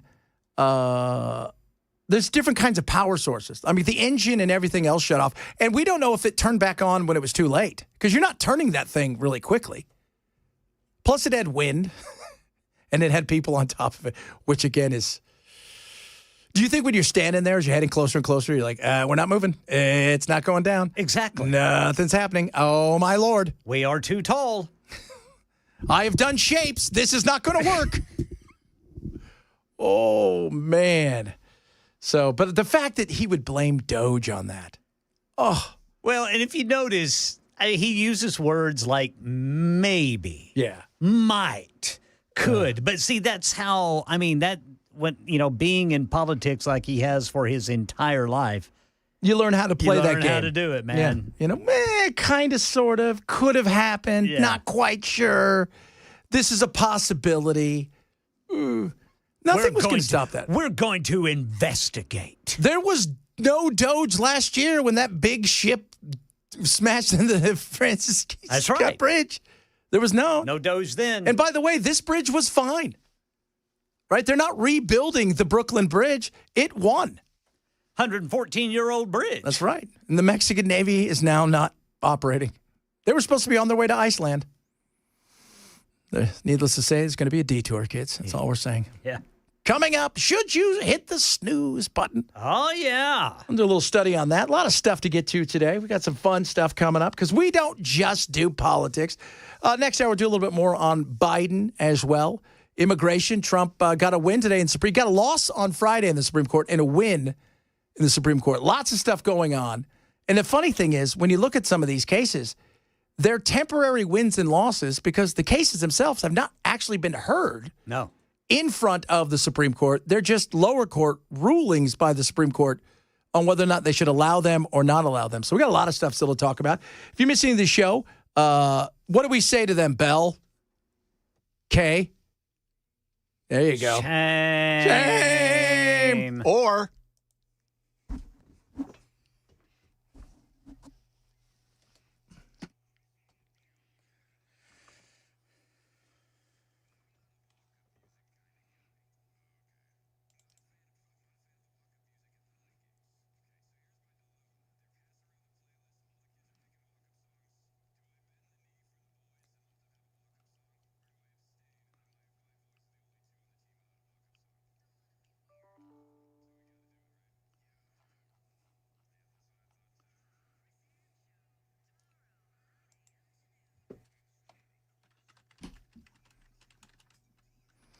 Rough Greens, ruffgreens.com, vitamins, minerals, probiotics, omega-3, 6, 9, all of this incredible stuff packed into an awesome supplement that you give your dog once a day. Dog food is dead food. Rough Greens is going to bring your dog foods to life. So even if you've got younger dogs, we always talk about the older dogs, your younger dogs will love this.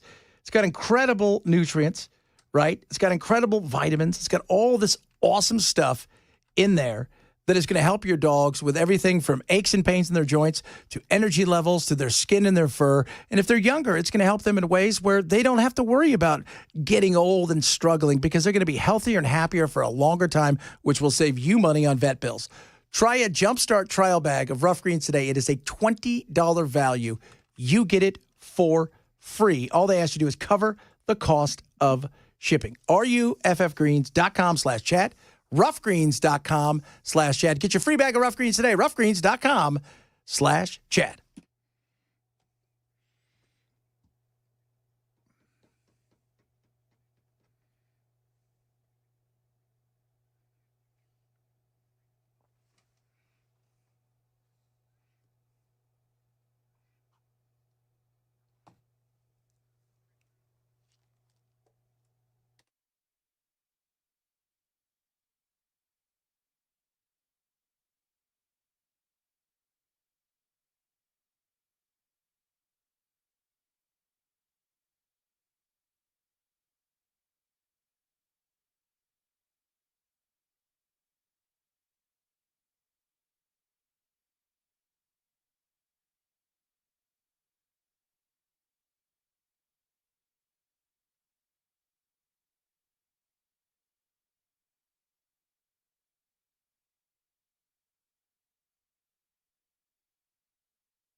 Okay, kids, Wellness Institute of Nashville. So if you've got pain in your back, don't let it bug you. Go see my buddies over at the Wellness Institute of Nashville. Let me tell you something about them. So you got Dr. Mitchell, Dr. Ashley. Years and years of experience all over the globe. The top technology, you go in there, you feel immediately, oh my God, this is going to work in ways I haven't thought about. So right now they got the big 47 going on, 47% off all year, non-surgical spinal decompression. So there's no pills, none of that stuff, no magic. Ooh, no, it is all about technology and their brilliance to get you up and running, get your back to where you want it to be, where you can enjoy life the way you should without that back pain. Maybe you've tried other things, but you've not tried them. So why you do, try them now. Call the Wellness Institute of Nashville today, 615-246-5009. That's 615-246-5009. Check them out online at painisbad.com. Supreme Court justices letting the Trump administration strip Biden-era immigration protections for about 350,000 Venezuelans. We'll tell you about it at 2 on Super Talk 99.7 WTN. So people are asking the question about the ship, right? Very important. The Mexican Navy almost sunk. Navy. So they had already gone through. Everybody's like, well, the Mexican Navy had been told it was a, drawbridge. They'd already gone through. They'd passed through. They didn't expect him to come backwards. And that's what happened. So it wasn't exactly what they were planning on, I'm sure. And there are people saying, well, how are the lights on? There was certain power that's like an auxiliary power. It powers the little things. But the big stuff that includes, guiding the ship, that all failed. Somebody also said, we too have a wooden ship. It just doesn't crash into bridges. Not yet. Not yet, but with Doge, you never know. Just ask Chuck Schumer. So funny. That whole thought, well, it could be because of Doge. Could be. You don't know. Look, What did Doge actually cut? I want to know. I mean, it's a fair question. I don't see a lot out there that they cut. I mean, if you, by the way, if you go look too, like they were talking about how, there's virtually nothing of out there on Elon in Trump world anymore. There isn't. You haven't heard much about him. There's not a lot on there. So, the government efficiency wasn't as government efficient as we thought it was going to be. But you knew it was going to be an uphill battle. Did he deserve the hate? No. I don't think he did. But, this thought that we were going to cut $2 trillion, welcome to bureaucracy. This is what it looks like. It looks like it's muddled and nasty. And it's big and it's bulky. And there wasn't anything there that he was able to really go and cut because, well, at the end of the day, everything, even we talk about with Trump and his, he gets a win here with in the Supreme Court and gets a loss. All of these things are going to be litigated over and over again because that's the world we live in now. They have their protections. They have all the stuff. They have got people who are also the grifters who are willing to fight tooth and nail not to give that money up. So, I wanted Elon to be successful. And I said the most successful thing I think he's going to get out of this is showing everybody how fat and bureaucratic our government is and how it is virtually impossible to get anything done in a real way without greasing certain wheels. Because otherwise, bureaucracy is going to kill it right there. Dead on arrival. On arrival, you say. Dead on arrival. Chuck Schumer giving us a clear view on the way Democrats think. You think? Yeah. Of course. Again, it's not. It could be Doge's fault. It's not totally sure. We need an investigation. Yeah. We need to have a new investigation Doge unit. Where we investigate Doge being investigated by Doge. If you guys get where I'm going with that. We need to hire 5,000 people immediately. Yeah, there's no investigation. The NTSB will come in and they'll investigate it and they'll say, everything fell apart and you guys went backwards and you smashed into it. It was a horrible tragedy. It wasn't anything nefarious. That's where I think. I'm still worried about every time I turn on the TV, there's some sort of issue with two planes clipping wings. Hey, did you guys hear about this airport over here that went 90 seconds without anybody knowing where anything is? Yeah. That seems to be an everyday occurrence. And by the way, that's not Doge's fault. That's the 1970s fault because we're using 1970s technology. Did you see some of that equipment that they had laid out on the table? Oh, my. It makes Pong look like it's super advanced. It looked like some of the stuff Rod Serling used in Twilight Zone episodes. Yeah, it was pretty bad. That's what we're using with millions of people in the air every year. That is scary. Coming up, hour number 3 of the program. Talk a little bit more about Biden. Trump did get a win in the Supreme Court today. Got a loss on Friday, a win today, but those cases still have a long way to go. Bunch of other stuff to get to. Talk a little bit about the big, beautiful bill. It's so big, so beautiful. Can't get any bigger and beautiful. Will that thing ever get through? Because right now it looks kind of like a turd. If you missed any of the show, grab the podcast. It is the Chad Benson Show.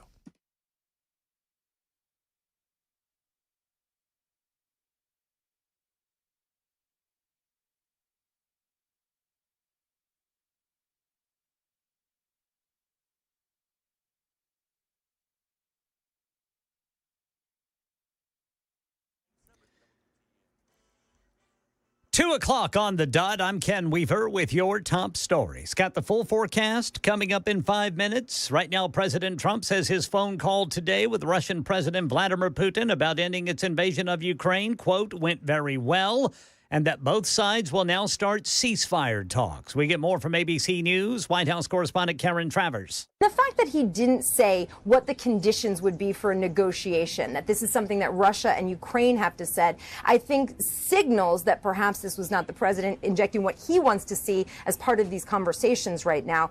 We've heard from senior officials that the U.S. had been willing to walk away from this, and the president now saying it's time for these two sides to meet and engage and take over this process. Elsewhere in our nation's capital, the Supreme Court allowing the Trump administration to cancel temporary protection status for nearly 350,000 Venezuelans to remain in the U.S. for humanitarian reasons.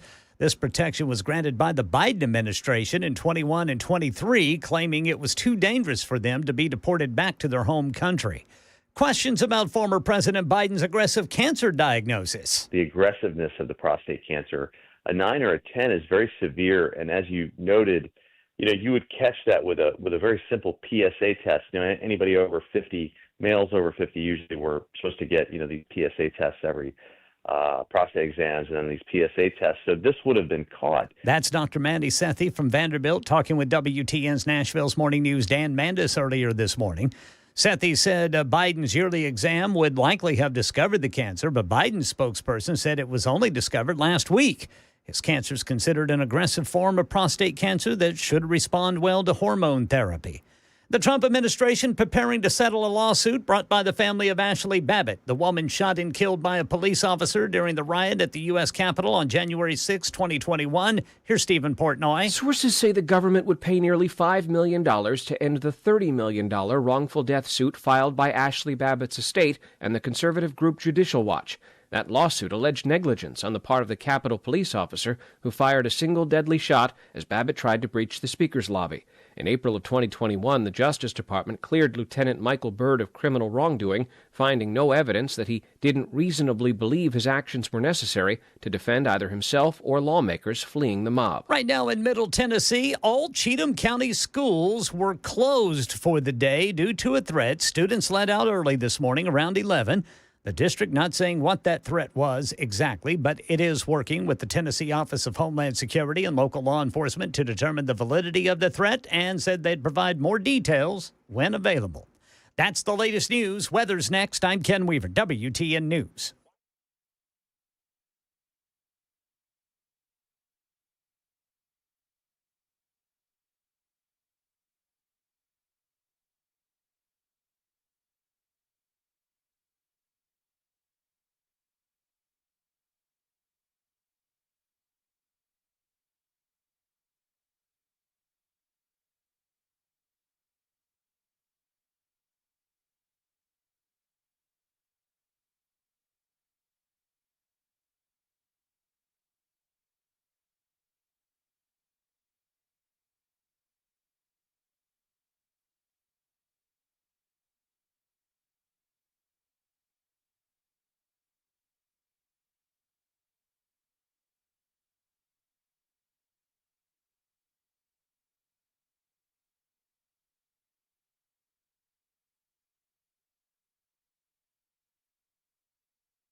Some isolated naders coming on through. Possible. Did you see Andy Beshear, the governor of Kentucky? He's like, I don't know why God hates us. Every time I see Andy Bashir, he's giving an update on some sort of weather tragedy. Destruction of a state. It's either Kentucky get everything. Everything. Man. They get the worst of everything. They do. And it's, they got hit. Snow, right? Floods. Yep. Snow, ice, floods. Now tornadoes. Earthquakes. Hopefully none of that. Of course, there was one last week in East Tennessee. I know. 4.5. Did you feel it? No. I did not. No. Hell, when a big truck drives by my house, I'm thinking, is that a thunder? I don't even know at this point. It's the thunder. Because today I was like, man, it felt like, is that thunder? Because I felt like, no, it was a big truck. It was a big old truck. But you know what? He was out a little while ago. There was on MSNBC, and he was talking about he's worried about FEMA, but then he did say something about the response. Well, I'm very concerned about the future of FEMA, very concerned about the future of the National Weather Service, which tells us about these in advance. But I do want to reiterate that our current reality is that the president has approved our requests from the last two major disaster declarations, and their FEMA operation on the ground is one of the best I've seen. There you go. I don't know what else there is to say. It's one of the best you've seen? Yeah. I think we could worry about a lot of these things. I worry about the fact that, hey, man, I even heard people like, we're going to rebuild. I'm like, ugh. Like one bite at the cherry is enough. I don't know. Like if it's a once in a million chance that you've had something roll through and destroy, okay, I could see why people would say, yeah, we might rebuild. But if this is like the fourth time rebuilding, I think it's time.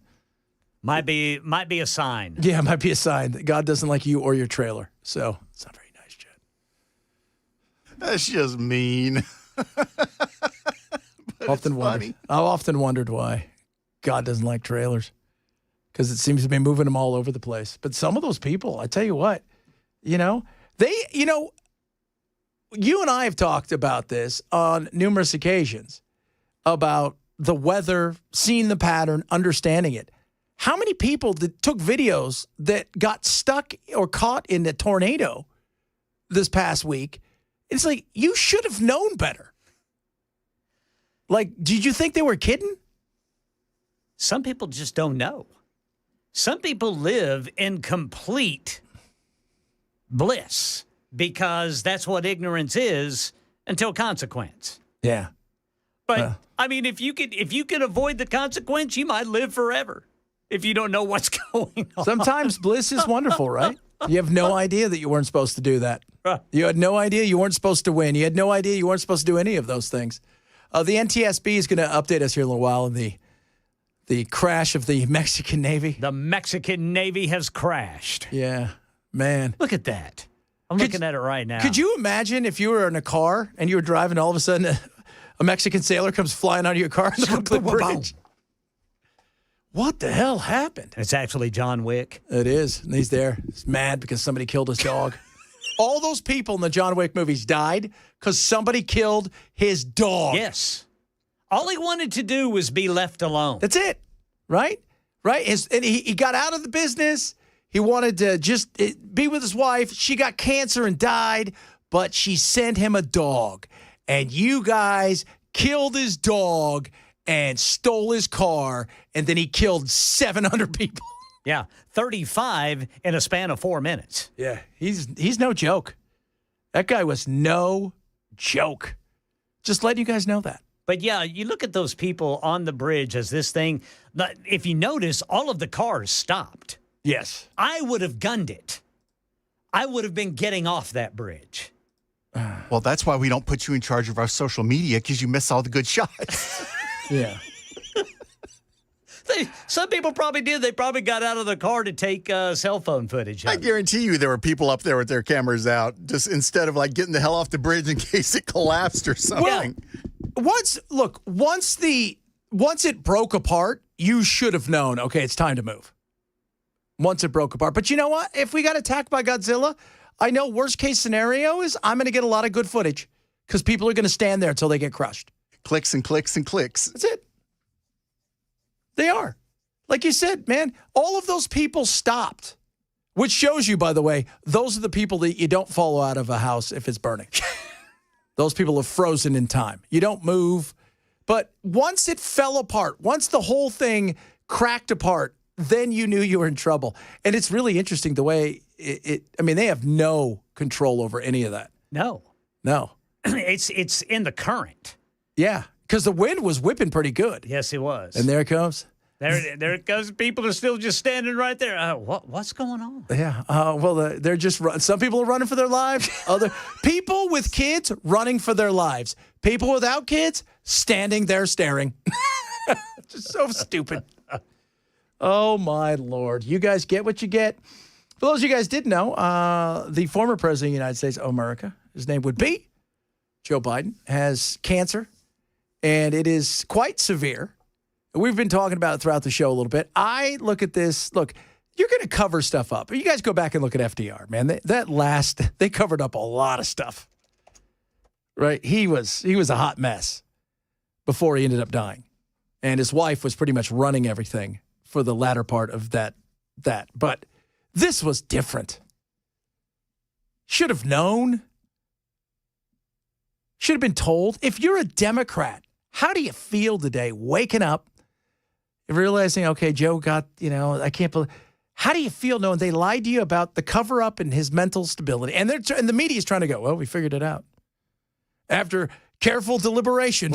We have finally figured it out. We finally figured it out. Right? Now you find out he had cancer. And not just had cancer. Like cancer that's been around for a while. Right? Listen to this. This is Dr. Zeke Emanuel on the Morning Joe program. Morning, Joe.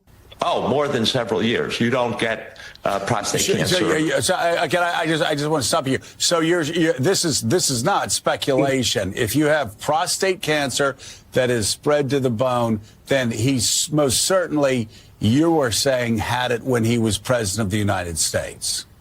Oh, yeah. He did not develop it in the last 100, 200 days. He had it while he was president. He probably had it at the start of his presidency in 2021. Yes, that I don't think there's any disagreement about that. Wow. That's on MSNBC. That's not on Fox. That was Joe Scarborough. And Scarborough's still trying to defend him. Yeah, he's no. I said that he was at the sharpest. That everybody's going to be really upset when they find out this guy's the greatest there's ever been. And the guy's like, no, it's never happened before, dude. You don't understand. You don't get this. And it doesn't spread this far, this fast. He didn't get out on the 20th, and by the 21st, it started to spread. Didn't work that way. It didn't. So, again, and we can do two things at once. This is the debate that I see raging on. Well, you either have to be, I don't care about Joe. Look, as a human being, I don't want anybody to get cancer. It is a horrific, just about everybody I know in some way, shape, or form has been touched by cancer. Yep. So, you know how devastating and horrific it is. But this isn't about Joe at this time. We wish him the best, say the prayers for him. This is about the fact that we had a complicit media, but we had people that were unelected, faceless, nameless people actually in charge of the day-to-day operations of the White House. Think about that for a second. People were in charge of the White House who had no business doing anything in the White House outside of answering to the president, who couldn't answer for himself because he was incapacitated. He just couldn't do it. That's a scary thought. I mean, you had Jill, who still to this day, you saw her on The View. She does not want to give up the stuff. She loves the attention. She loves the adulation. She loves all the things. And that was a big talking point by the likes of Mark Halpern. If you don't follow him, you should. And several others out there who had cojones enough to come out and go, it's her. She didn't want to give it up. Hunter didn't want to give it up. Some people are like, I have no sympathy for Biden. He's responsible for the deaths of thousands of murder, rape, and trafficking of women and children. Well, Again, nobody's asking for sympathy. I'm more talking about it. We can separate the two and say, I can look at somebody as a person, as a human being, as a Christian, saying, it's not my job to judge anybody. I wish you the best. God bless you. And on the other side, it's my job to look at the media and say, you guys failed us. You failed every one of us. If Donald Trump was sick and dying, damn Skippy, I want to know it. He needs to step down and do what's right for the country. Or even if he was just sick, we want to know what the hell's going on with the leader of our country. Absolutely. But if he was in a position where he had prostate cancer, I mean, remember when he got COVID? Like, it was way worse than they led on to be. Yeah, they said he had mild symptoms. Yeah, it wasn't mild symptoms. He was not in a great position. And I didn't expect him to be in his 70s. But we can have an honest question about, it's about putting the country first. And the fact that nobody wanted to win a Pulitzer outside of Ken and I was tremendous. But neither you or I are going to write that book. Nope. I got other things going on. So. I don't like writing. No, it's a lot. It is, right? Isn't it? Feels like it's just a whole bunch. It just feels like a bunch of crap. Got to give it to a ghostwriter. For me, it's just going to be one run-on sentence. With a period at the end of it. I'm going to capitalize the wrong things. You fix it. Just do it all in caps. It was Hemingway. Hemingway, that's the way he wrote. Just in all caps. Oh, just in one run-on sentence. Just one run-on sentence. And he would hand it to the editor, and they would say, well, what is this? Well, you figure the rest of it out. I wrote the damn thing. You're the editor. Yeah. I'm the talent. You're the editor. And, of course, he was complaining that his editor made him stick a shotgun in his mouth. Yeah, that sometimes happens. Ooh. I'm just, some people out there, blank Joe Biden. Hope he rots in pain. That's not me. It's not who I am. Nor should it be anybody. But you know what? You live your life and have a disdain. You don't have to, nobody. To me, it's, again, this wasn't about him today. And wish him the best. Him and his family have to deal with this.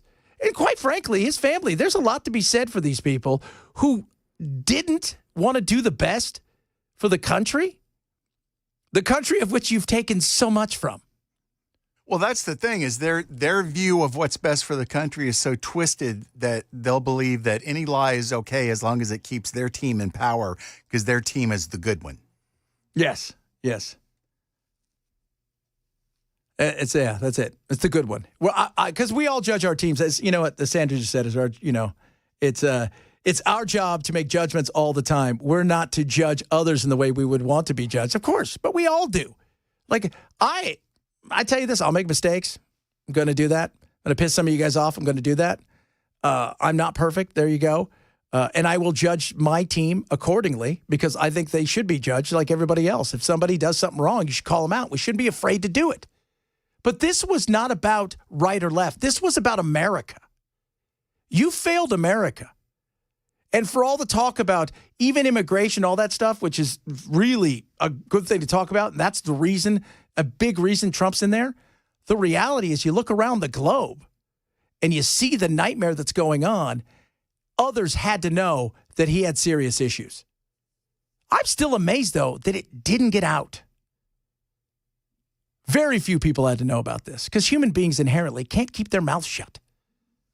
Coming up, don't hit the snooze button. We'll talk a little bit about that. A bunch of other stuff on the way. Both teams sucks, said Jason. And somebody says, I have a Hemingway cat. Does it write and run on sentences? Is it rude? Oh, Hemingway seemed like a very fun I think character. that means it's polydactyl. I know. Yeah, because they were talking about the fingers. Too many fingers. But still, I was saying Hemingway because he wrote in the run-on. Never mind, Bell. Pay attention to the show, Bell, once in a while, okay? Chad Benson Show, Super Talk 99.7.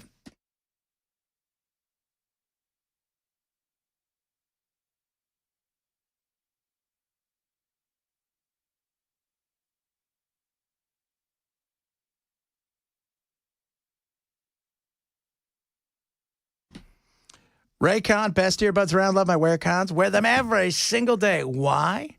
Because they're awesome, comfortable. The everyday earbuds are amazing. Right now, Father's Day is not too far away. You want to make sure Dad's happy. Give him the everyday earbuds from Raycon. 15% off site-wide with all the best stuff with Raycon. But on top of that, when you get Raycons, let me tell you about these things. Fast charging, absolutely. Fit feels second to none. 8 hours of talk time, 32 hours of battery life. And by the way, every 10 minutes you charge, you get 90 minutes of listening power, which is amazing.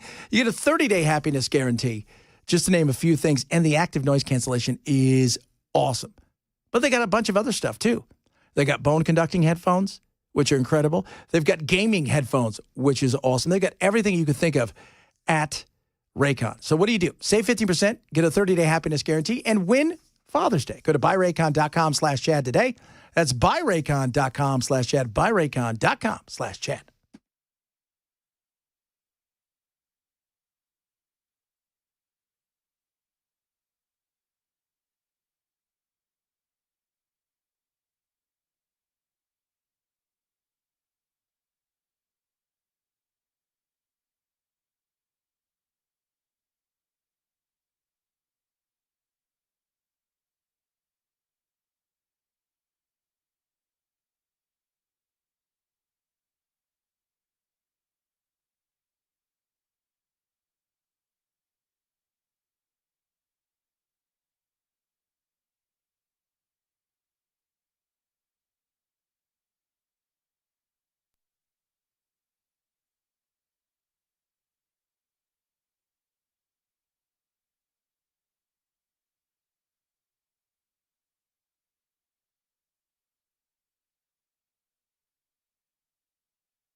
A threat shuts down an entire school district, and President Trump out with a statement on his phone call with Russian President Vladimir Putin today. These stories and more at 2:30 on Super Talk 99.7 WTN. No matter what your alarm ringtone, doctors say you're better off skipping the snooze. A new study published in the journal Scientific Reports quotes researchers who say the minutes just before waking are the most important phase of sleep when rapid eye movements are at their peak. Snoozing interrupts that. Their advice, set your alarm for the latest possible time and then commit to getting out of bed the first time it goes off. Yeah, no. I don't even, at this point in time, because I'm so repetitive and I'm up usually 10 minutes before my alarm goes off. I am too. Yeah, isn't it weird? Because I sleep so long now. Do you? Oh, I do, man. How long Ever did you since get I last quit night? that morning gig, I sleep at least 7 hours a night. That's great, isn't it? Oh, it is, dude. I'm telling you, I feel really good. I didn't. So, like yesterday, because of my bizarre sunburn on my leg, for the last day or two, I haven't felt great. I'm like, I got to have some sun poisoning. Yeah. So I went to sleep last night early for me. Even though I get up super early, normally I don't go to bed till 10, even though I get up at 2:30. Goodness. I went to bed last night at 8, woke up at like 2:15. Feel great. Oh, yeah, man. Fantastic. 5 is good. You know, I mean, 4 I can do mostly. But I never got to snooze. Just get up and go. Because the longer you lay there, the worse. And then you get groggy. I don't know why, but I've gotten to the point as I've gotten older where I wake up before the alarm and I just get up. Yeah. I mean, it's I get it. I mean, we all do. I think as you get older, like, because you want to get going, right? Plus, we like our jobs. Plus, right? I hate when I wake up at because normally I'll set the alarm for 8, and I'll wake up at say 7:20, and I look at it and I'm like, I'm not going to get 20 minutes of good sleep. I might as well just get up. What I hate is waking up at midnight, knowing I have 3 hours, and knowing I am not going to put myself back to sleep that sucks. In a quick time. That happened to me every freaking night. What time did you get up when you were coming into the morning show? I'd get up at 2:00. Oh, God, I feel you, brother. You got up at 2? Got up at 2. Oh, I thought you were getting here at 2. No, I got up at 2. And, yeah. And, I mean, I was, and this was just me. I got to a point, I did morning radio for 24 years. And I finally just got to a point to where I would dread going to bed because I'm thinking I've got to go to sleep.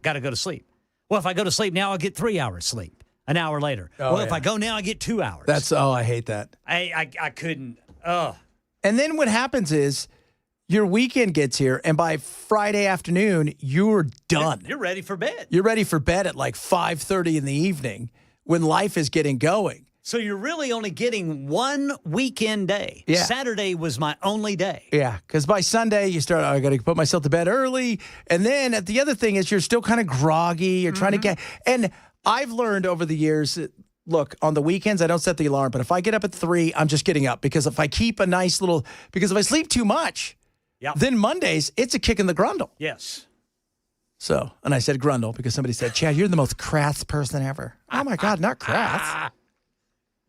I'm like, what? Well, then you got to be careful during the day, too. I mean, I made it a point. I never slept or took a nap for longer than an hour. Yeah. Because if you do, if I did, I was ruined.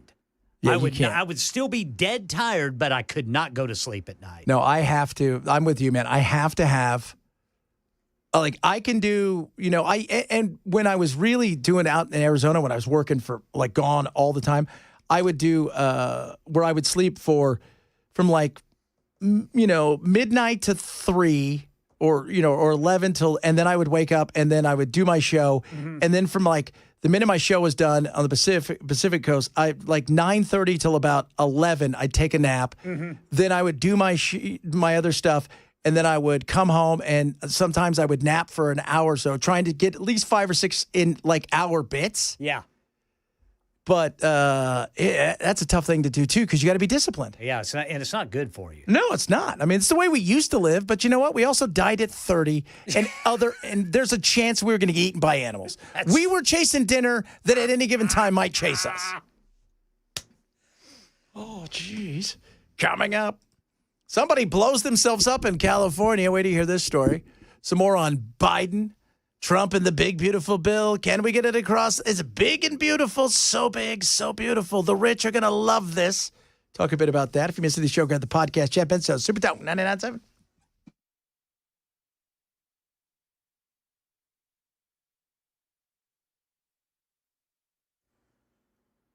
$2:30 on the dot. I'm Ken Weaver with your top stories. We've got a crash in Montgomery County. It is blocking the left lane, 24 north westbound near the Sango Road overpass. So keep that in mind there if you're in Clarksville. Full forecast coming up in 5 minutes.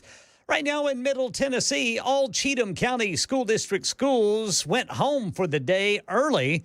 The district posted to its Facebook page it decided to send kids home out of an abundance of caution due to a threat, and that it is working with Tennessee Office of Homeland Security and local law enforcement on the validity of that threat, although it didn't say what the threat is. Here in Nashville, police want you to keep an eye out for a white Mitsubishi Mirage with front-end damage on the passenger side, whose driver ran over someone last night, then sped away.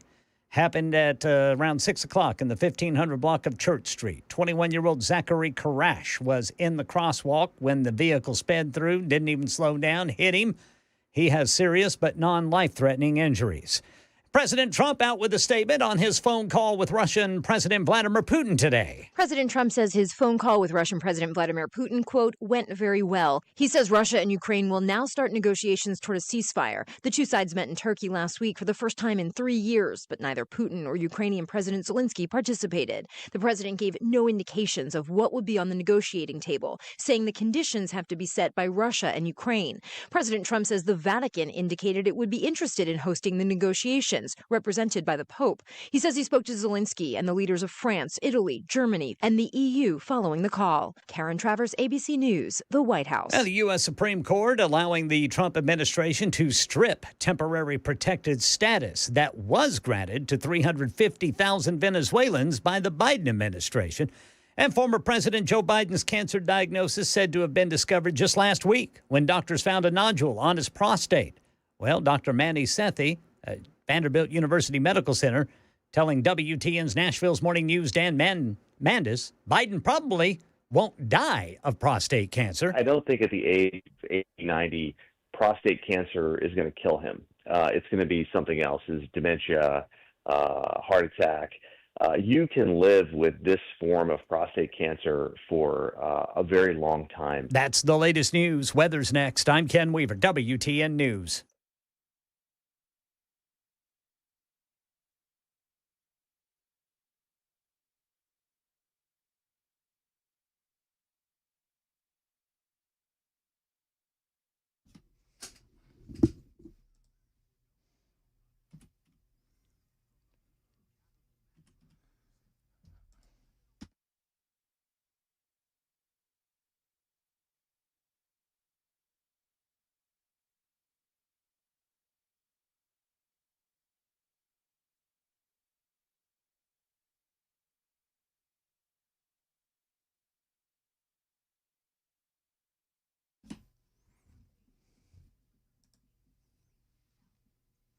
Let's talk to you about my buddies over at Busy Bee. They're awesome, by the way. Thank you guys again for lunch. They brought us lunch today. Fantastic. Busy Bee Plumbing, Heating, and Cooling wants you to know TVA rebates. They've extended mini split 17C or 2 or higher $800 rebate. You get up to 12 months, no payment, no interest, depending on credit and lender. So if you got good credit, well, this is for you. How about this? They got tune-ups, AC tune-ups, $50 rebate for each one, spring and fall. So what's that mean? Well, if you join the Beehive Club, essentially those two right there, you get your rebates. They cover the Beehive Club, which is awesome. What about working there, though? Wouldn't you like that? It's one of the things I want to talk to you about. All the great opportunities out there. Busy Bee is hiring right now. Service and install departments for both plumbing and heating. And your opportunity to join right now. So the pay range for these more experienced roles, $30 to $39 an hour with healthcare benefits, 2 weeks paid time off, office closed, federal, you get your birthday off, all that stuff. But if you're a recent graduate, right, and you're thinking, I'd like to check it out, just go over there. Tell them I sent you. Go see the guys. They're amazing. And, of course, if you're just thinking, I don't need to work there, Chad, but I would like to know more about the Beehive Club, why don't you do this? Call them today, 775-7833, 775-7833. Check them out online at busybehvac.com.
All right, guys.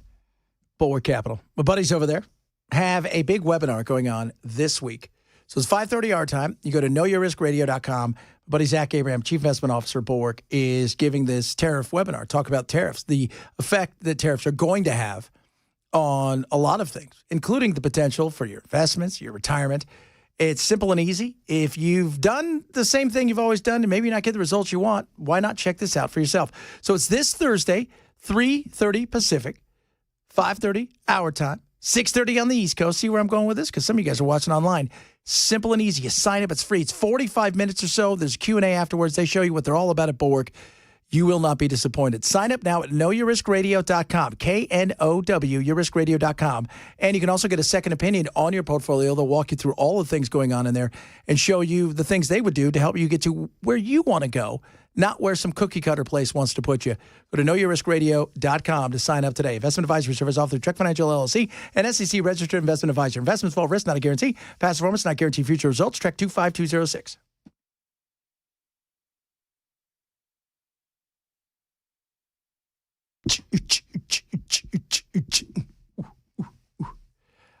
They're trying to get the big, beautiful bill. It's the biggest bill. Never seen anything so big.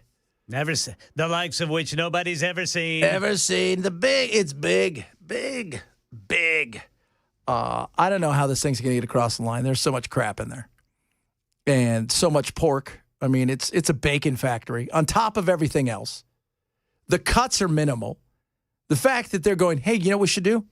We should raise the debt limit for, I don't know, $5 trillion. It's like that movie. Well, why not? We're going to end up spending the money anyway. That's it. And Moody's downgraded us.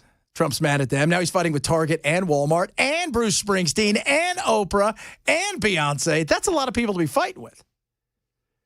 What about the cuts? What cuts? There's no cuts. Not the way that we thought. There's no $2 trillion in cuts. We're still spending the same. This is my question. Why have we not found actual fraud? Not $1 trillion, a couple of $100 billion. Where is that? If they have found it, they haven't given me the receipts. Okay? I'm where you are. It's like, okay, I keep hearing these numbers. Where are the receipts? I've got to prove it. That's Andy Biggs there from Arizona, and he's been one of those fiscal hawks, right? There's a few of them that are out there. There isn't the kind of stuff that we wanted, the waste, fraud, and abuse. Is there some? Of course. But there's not as much as people thought there was going to be. And the stuff that we should be looking at cleaning up, they're not doing a great job at that. And then there's the lawsuits, and there's all of this stuff. And I know they're going to try to get it all across the line, but guys, this is not a big, beautiful, amazing thing that they're talking about. It saves the rich, the 1%. It does a really good job for them. The top 20%, so people making $200,000, essentially $217,000 or over, they get a nice little something, which for small business is a good thing, but you could have made it a small business thing. How about this? 30 to 80,000? Save a little bit, not much. I mean, we're talking about maybe $80 a month that might come your way. This is not the thing that we were promised. There's none of the stuff that was promised in there. The no tax on Social Security, the no tax on tips, right? No tax on overtime. There's none of that stuff. Promises made, not much delivered in this situation. And I wanted there to be more. I didn't expect a ton from Doge. What I expected was, and what I got, which was the exposure of how big the bureaucracy was, how thick and nasty that tape is to try to cut through, which at least gives us all, okay, look, you know what? We're going to need people who have the cojones enough in Congress to get some of this stuff done. But they're not going to get this across the aisle. And the fact that they want to actually go, hey, let's raise this debt ceiling even more. I saw it was at Rand Paul said, no. How about we do this? Every 90 days, we'll take a vote on whether or not we want to raise this thing, if we need to. Every 90 days. Well, that's not going to happen. But it's going to be dead on arrival unless they cut a lot of this stuff out of there. And we don't even know what the Senate's going to look like. So the big, beautiful bill is big. I don't know how beautiful it's going to be. And again, I do not envy Mike Johnson trying to get all this stuff through. But you don't have a 30-seat majority. So those hawks that are really fiscal hawks, they're going to have a lot more say than people realize. Talking a lot about today, the likes of Joe Biden and his crew that hid everything. One of the things they did hide, and we talked a little bit about it last hour, and several of you have chimed in, is this whole Hur interview. So you guys remember this? Ben Hur? He interviewed him? No, that was not Ben Hur, Chad. This was damaging when it came out in writing. The fact that the White House, FISA, Axios got access to the tapes that are 5 hours long. This is just a bit of the then president, by the way, being interviewed by special counsel Hur about those documents that were next to his 63 Corvette. Remember those? Yeah. Remember, in this time frame, my son is either been deployed or is dying. And so it was, and by the way, there were still a lot of people at the time when I got out of the Senate that were encouraging me to run in this period, except the president. I'm not a mean thing to say. I mean, he just thought that she had a better shot of winning the presidency than I did. My gosh. That guy was the president of the United States, the most powerful man on the planet. Didn't know when he was vice president. Didn't know when his son had died. Think about that. That guy, he didn't have his finger. If they would have asked him for the nuclear codes, you better ask somebody else. I mean, that is awful. And Democrats, you should be up in arms today. You should be throwing a fit, going, how did you guys screw us again? How did you guys do this again? Between Bernie Sanders and what you guys did in 2016, where you basically did everything you could to rig it against a guy who was, what was he? He was, first of all, he was on fire. That guy was just, there's a guy who's old, who still doesn't lose a beat, still the same old cantankerous guy. But what happens? His stuff, he was rocking and rolling, and they went and Donna Brazile, right, and them, they gave her the Q&A before. They did all that stuff to lean her way, which, in fairness, these are private organizations. If they want to do that, that's fine. But you gave the illusion to the people that they were having a fair shot at listening to stuff. Then you had the lies that have gone through over and over again about how well he was, how strong he was, how much he was just great, right? Like this guy was doing stuff you couldn't imagine. And if you dare say anything, you better not. I mean, this guy was on fire. He was I've never seen a guy juggle, read the Magna Carta. What did you say earlier, Ken? His wife was in bed reading her crossword puzzles. Yeah, she says she would be reading a book. She'd be in bed reading a book, a novel, while Joe was reading his briefings. Yeah, no. It's BS. We all got lied to. A warm fire was crackling in the... A warm fire. He was a disaster in a lot of ways, but how about the humanitarian side of the fact that these people did everything in their power to shield him from us and the world, bettering themselves, keeping themselves in power longer, and while all of this is going on, also using an old guy who didn't know what was going on half the time, who was unaware, as you listen to that tape, of what exactly was going on. Oh, sure, he may have had good moments from 7 till 10 or 11 till 3,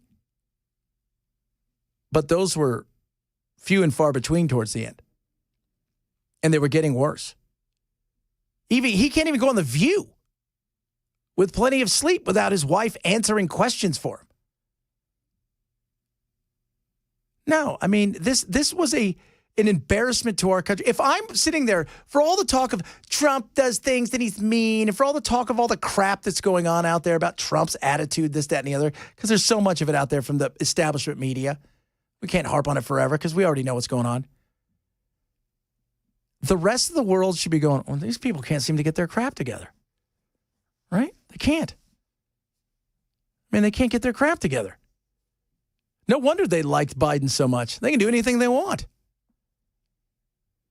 That was a failure across the board. And I will tell you, go and see who is now working for the Halliburtons of the world and the big, giant, huge donors, who's already got a seat at the table, who was Biden's assistant, deputy secretary, who helped with all of this stuff, who's now got a $700,000 a year job with stock options because they were able to continue to funnel things through over and over again. That is a scary thing. And if you're a Democrat, how do you even listen to this party anymore? Van, the big question is what now? What do you think Democrats need to say? What is the right thing for Democrats to say? I think before you get out there trying to say stuff and persuade other people, you've got to look inside. I do not see that happening. Before we get out here and start trying to tell people why they should like us, we need to look in the mirror, reorganize ourselves, get bad people and bad ideas out of the way, and then we'll be able to come forward in the midterms. But right now, we need to apologize to the American people that we were a part of something that wasn't on the up and up. Not even close.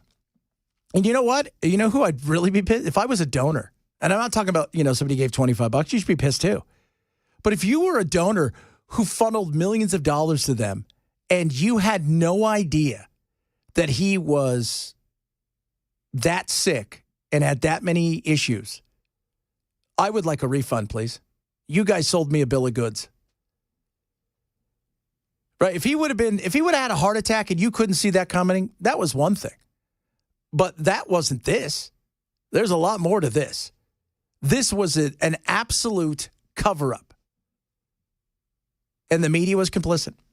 Coming up, I see him wandering around. His name is Matt. I think he went gambling this past weekend. Riverboat Gambler. Riverboat Gambling Matt's going to join the program as he gets ready for his show. Reach out to us across all of our social media. If you miss any of the show, well, shame on you. You can grab the podcast, like and subscribe right here to TN Super Talk on YouTube and mine as well, Chad Benson Show on YouTube. We appreciate when you do that. It is the Chad Benson Show.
Guys, we're in the middle of a very good story here. I don't really want to talk to you guys anymore at this point because I want to hear how this thing ends. You're going to have to listen to the show. I'm going to have to listen to the show now. You're going to have to listen to the show. So, but the face, right? I got the whole. It was awesome. Hello, Chad. What's going on, sir? How's it going? First thing I did when I came in the studio, I asked to see Chad's body. That's right. That's as you do every day. That's what I do every day. But particularly, I wanted to see that red skin. I was not happy about my sunburn. You know what I was not happy about? So we went to the Vanderbilt game. Thanks to my buddy Keith over at Contours. We had a good time. That entire field, the baseball field, is carpet. Even where you think, well, the infield's going to be dirt. No, it's carpet. It's like watching them play. The infield's carpet? Everything is carpet. Like where the dirt's supposed to be? Yeah. There's no dirt. Why does that? That doesn't make sense. There is, by the way, there's no bad bounces. Well, that doesn't seem. No. That doesn't seem right. I was not happy about that. I mean, I get it why they would do the sim grass. Yeah. Okay, and I'm I okay like with that. it, but whatever. But sim dirt? But it didn't even look like sim grass. It looked like you were playing on your grandma's carpet at home.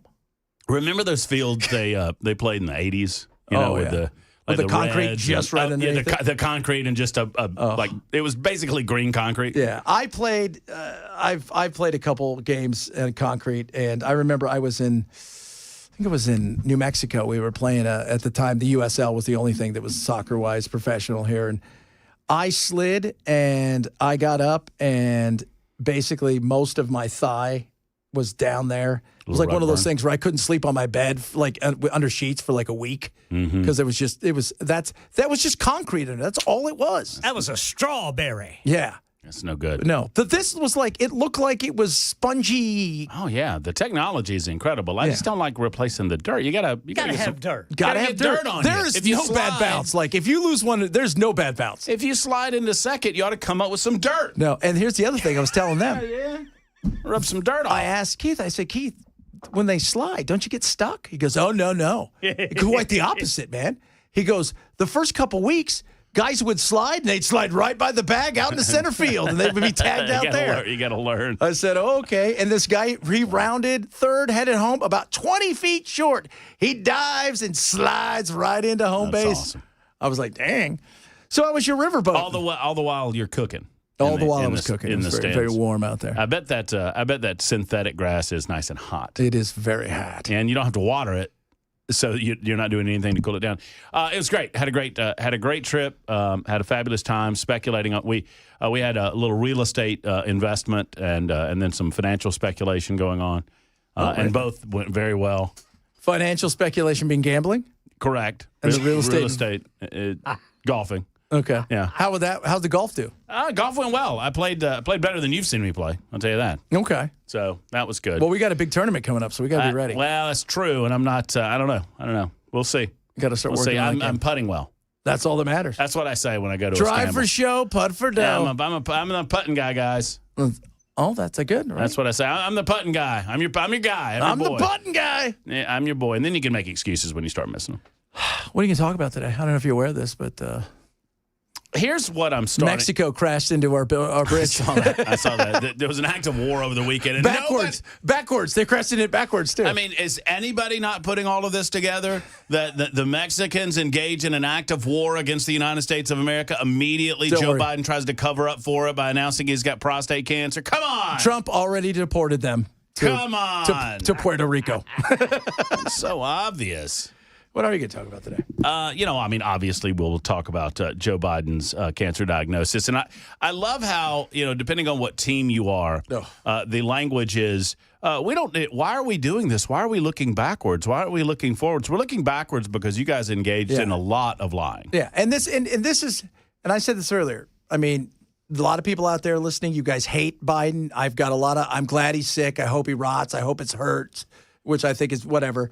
But we can do two things at once. You can wish whatever you want to wish, or you can say, look, we wish him the best. God bless him. We've all been touched by cancer. It's horrible. But we can then go, this has nothing to do with him and all to do with you liars over here. I mean, that's true. And obviously that's the case. I'm going to, shocker, I'm going to have a slightly different take because I think you can split that baby. Everybody, and this is the opening monologue, so you get a little preview. Everybody dies. I don't know if you guys noticed or not, but nobody comes out alive. I don't know Joe Biden. Why am I obligated to wish Joe Biden well? There you go. Joe Biden, we are judged on this earth by our actions, not by how we die, but about how we live. And based on what I know of Joe Biden's not a very good human being. So I don't know why I'm supposed to wish him well. I don't wish him ill. Yeah. But I can say that about anything. But I don't wish him anything. No, I don't. Well, I don't wish any politician. I'm not rooting for or against him. I don't want anybody to get cancer because I know how bad cancer is. If you've had people in your life that have I suffered. don't want anybody to die either, Chad. But everybody does. Well, no, everybody does. But But at the same time, to me, this was all about the cover up and the lies. Oh no, it's not. But to your point, it's not about Joe. No, it's not about Joe. It's about the people that were running the White House. Whoever they were. And you want to find out who they are? I'd kind of like to know. Go find out who's the brand new people appointed to Halliburton, the brand new people appointed to all of these big corporations who are getting $700,000 a year now after being the assistant deputy secretary to Joe Biden. That's right. Yeah, those are the people who are running stuff. Well, yeah, for 4 years, who knows? But we'll talk a little about that, a little local stuff, little, ICE and THP and all that. Right on. He's straight ahead. His name is Matt. My name's Chad. I'll see you tomorrow.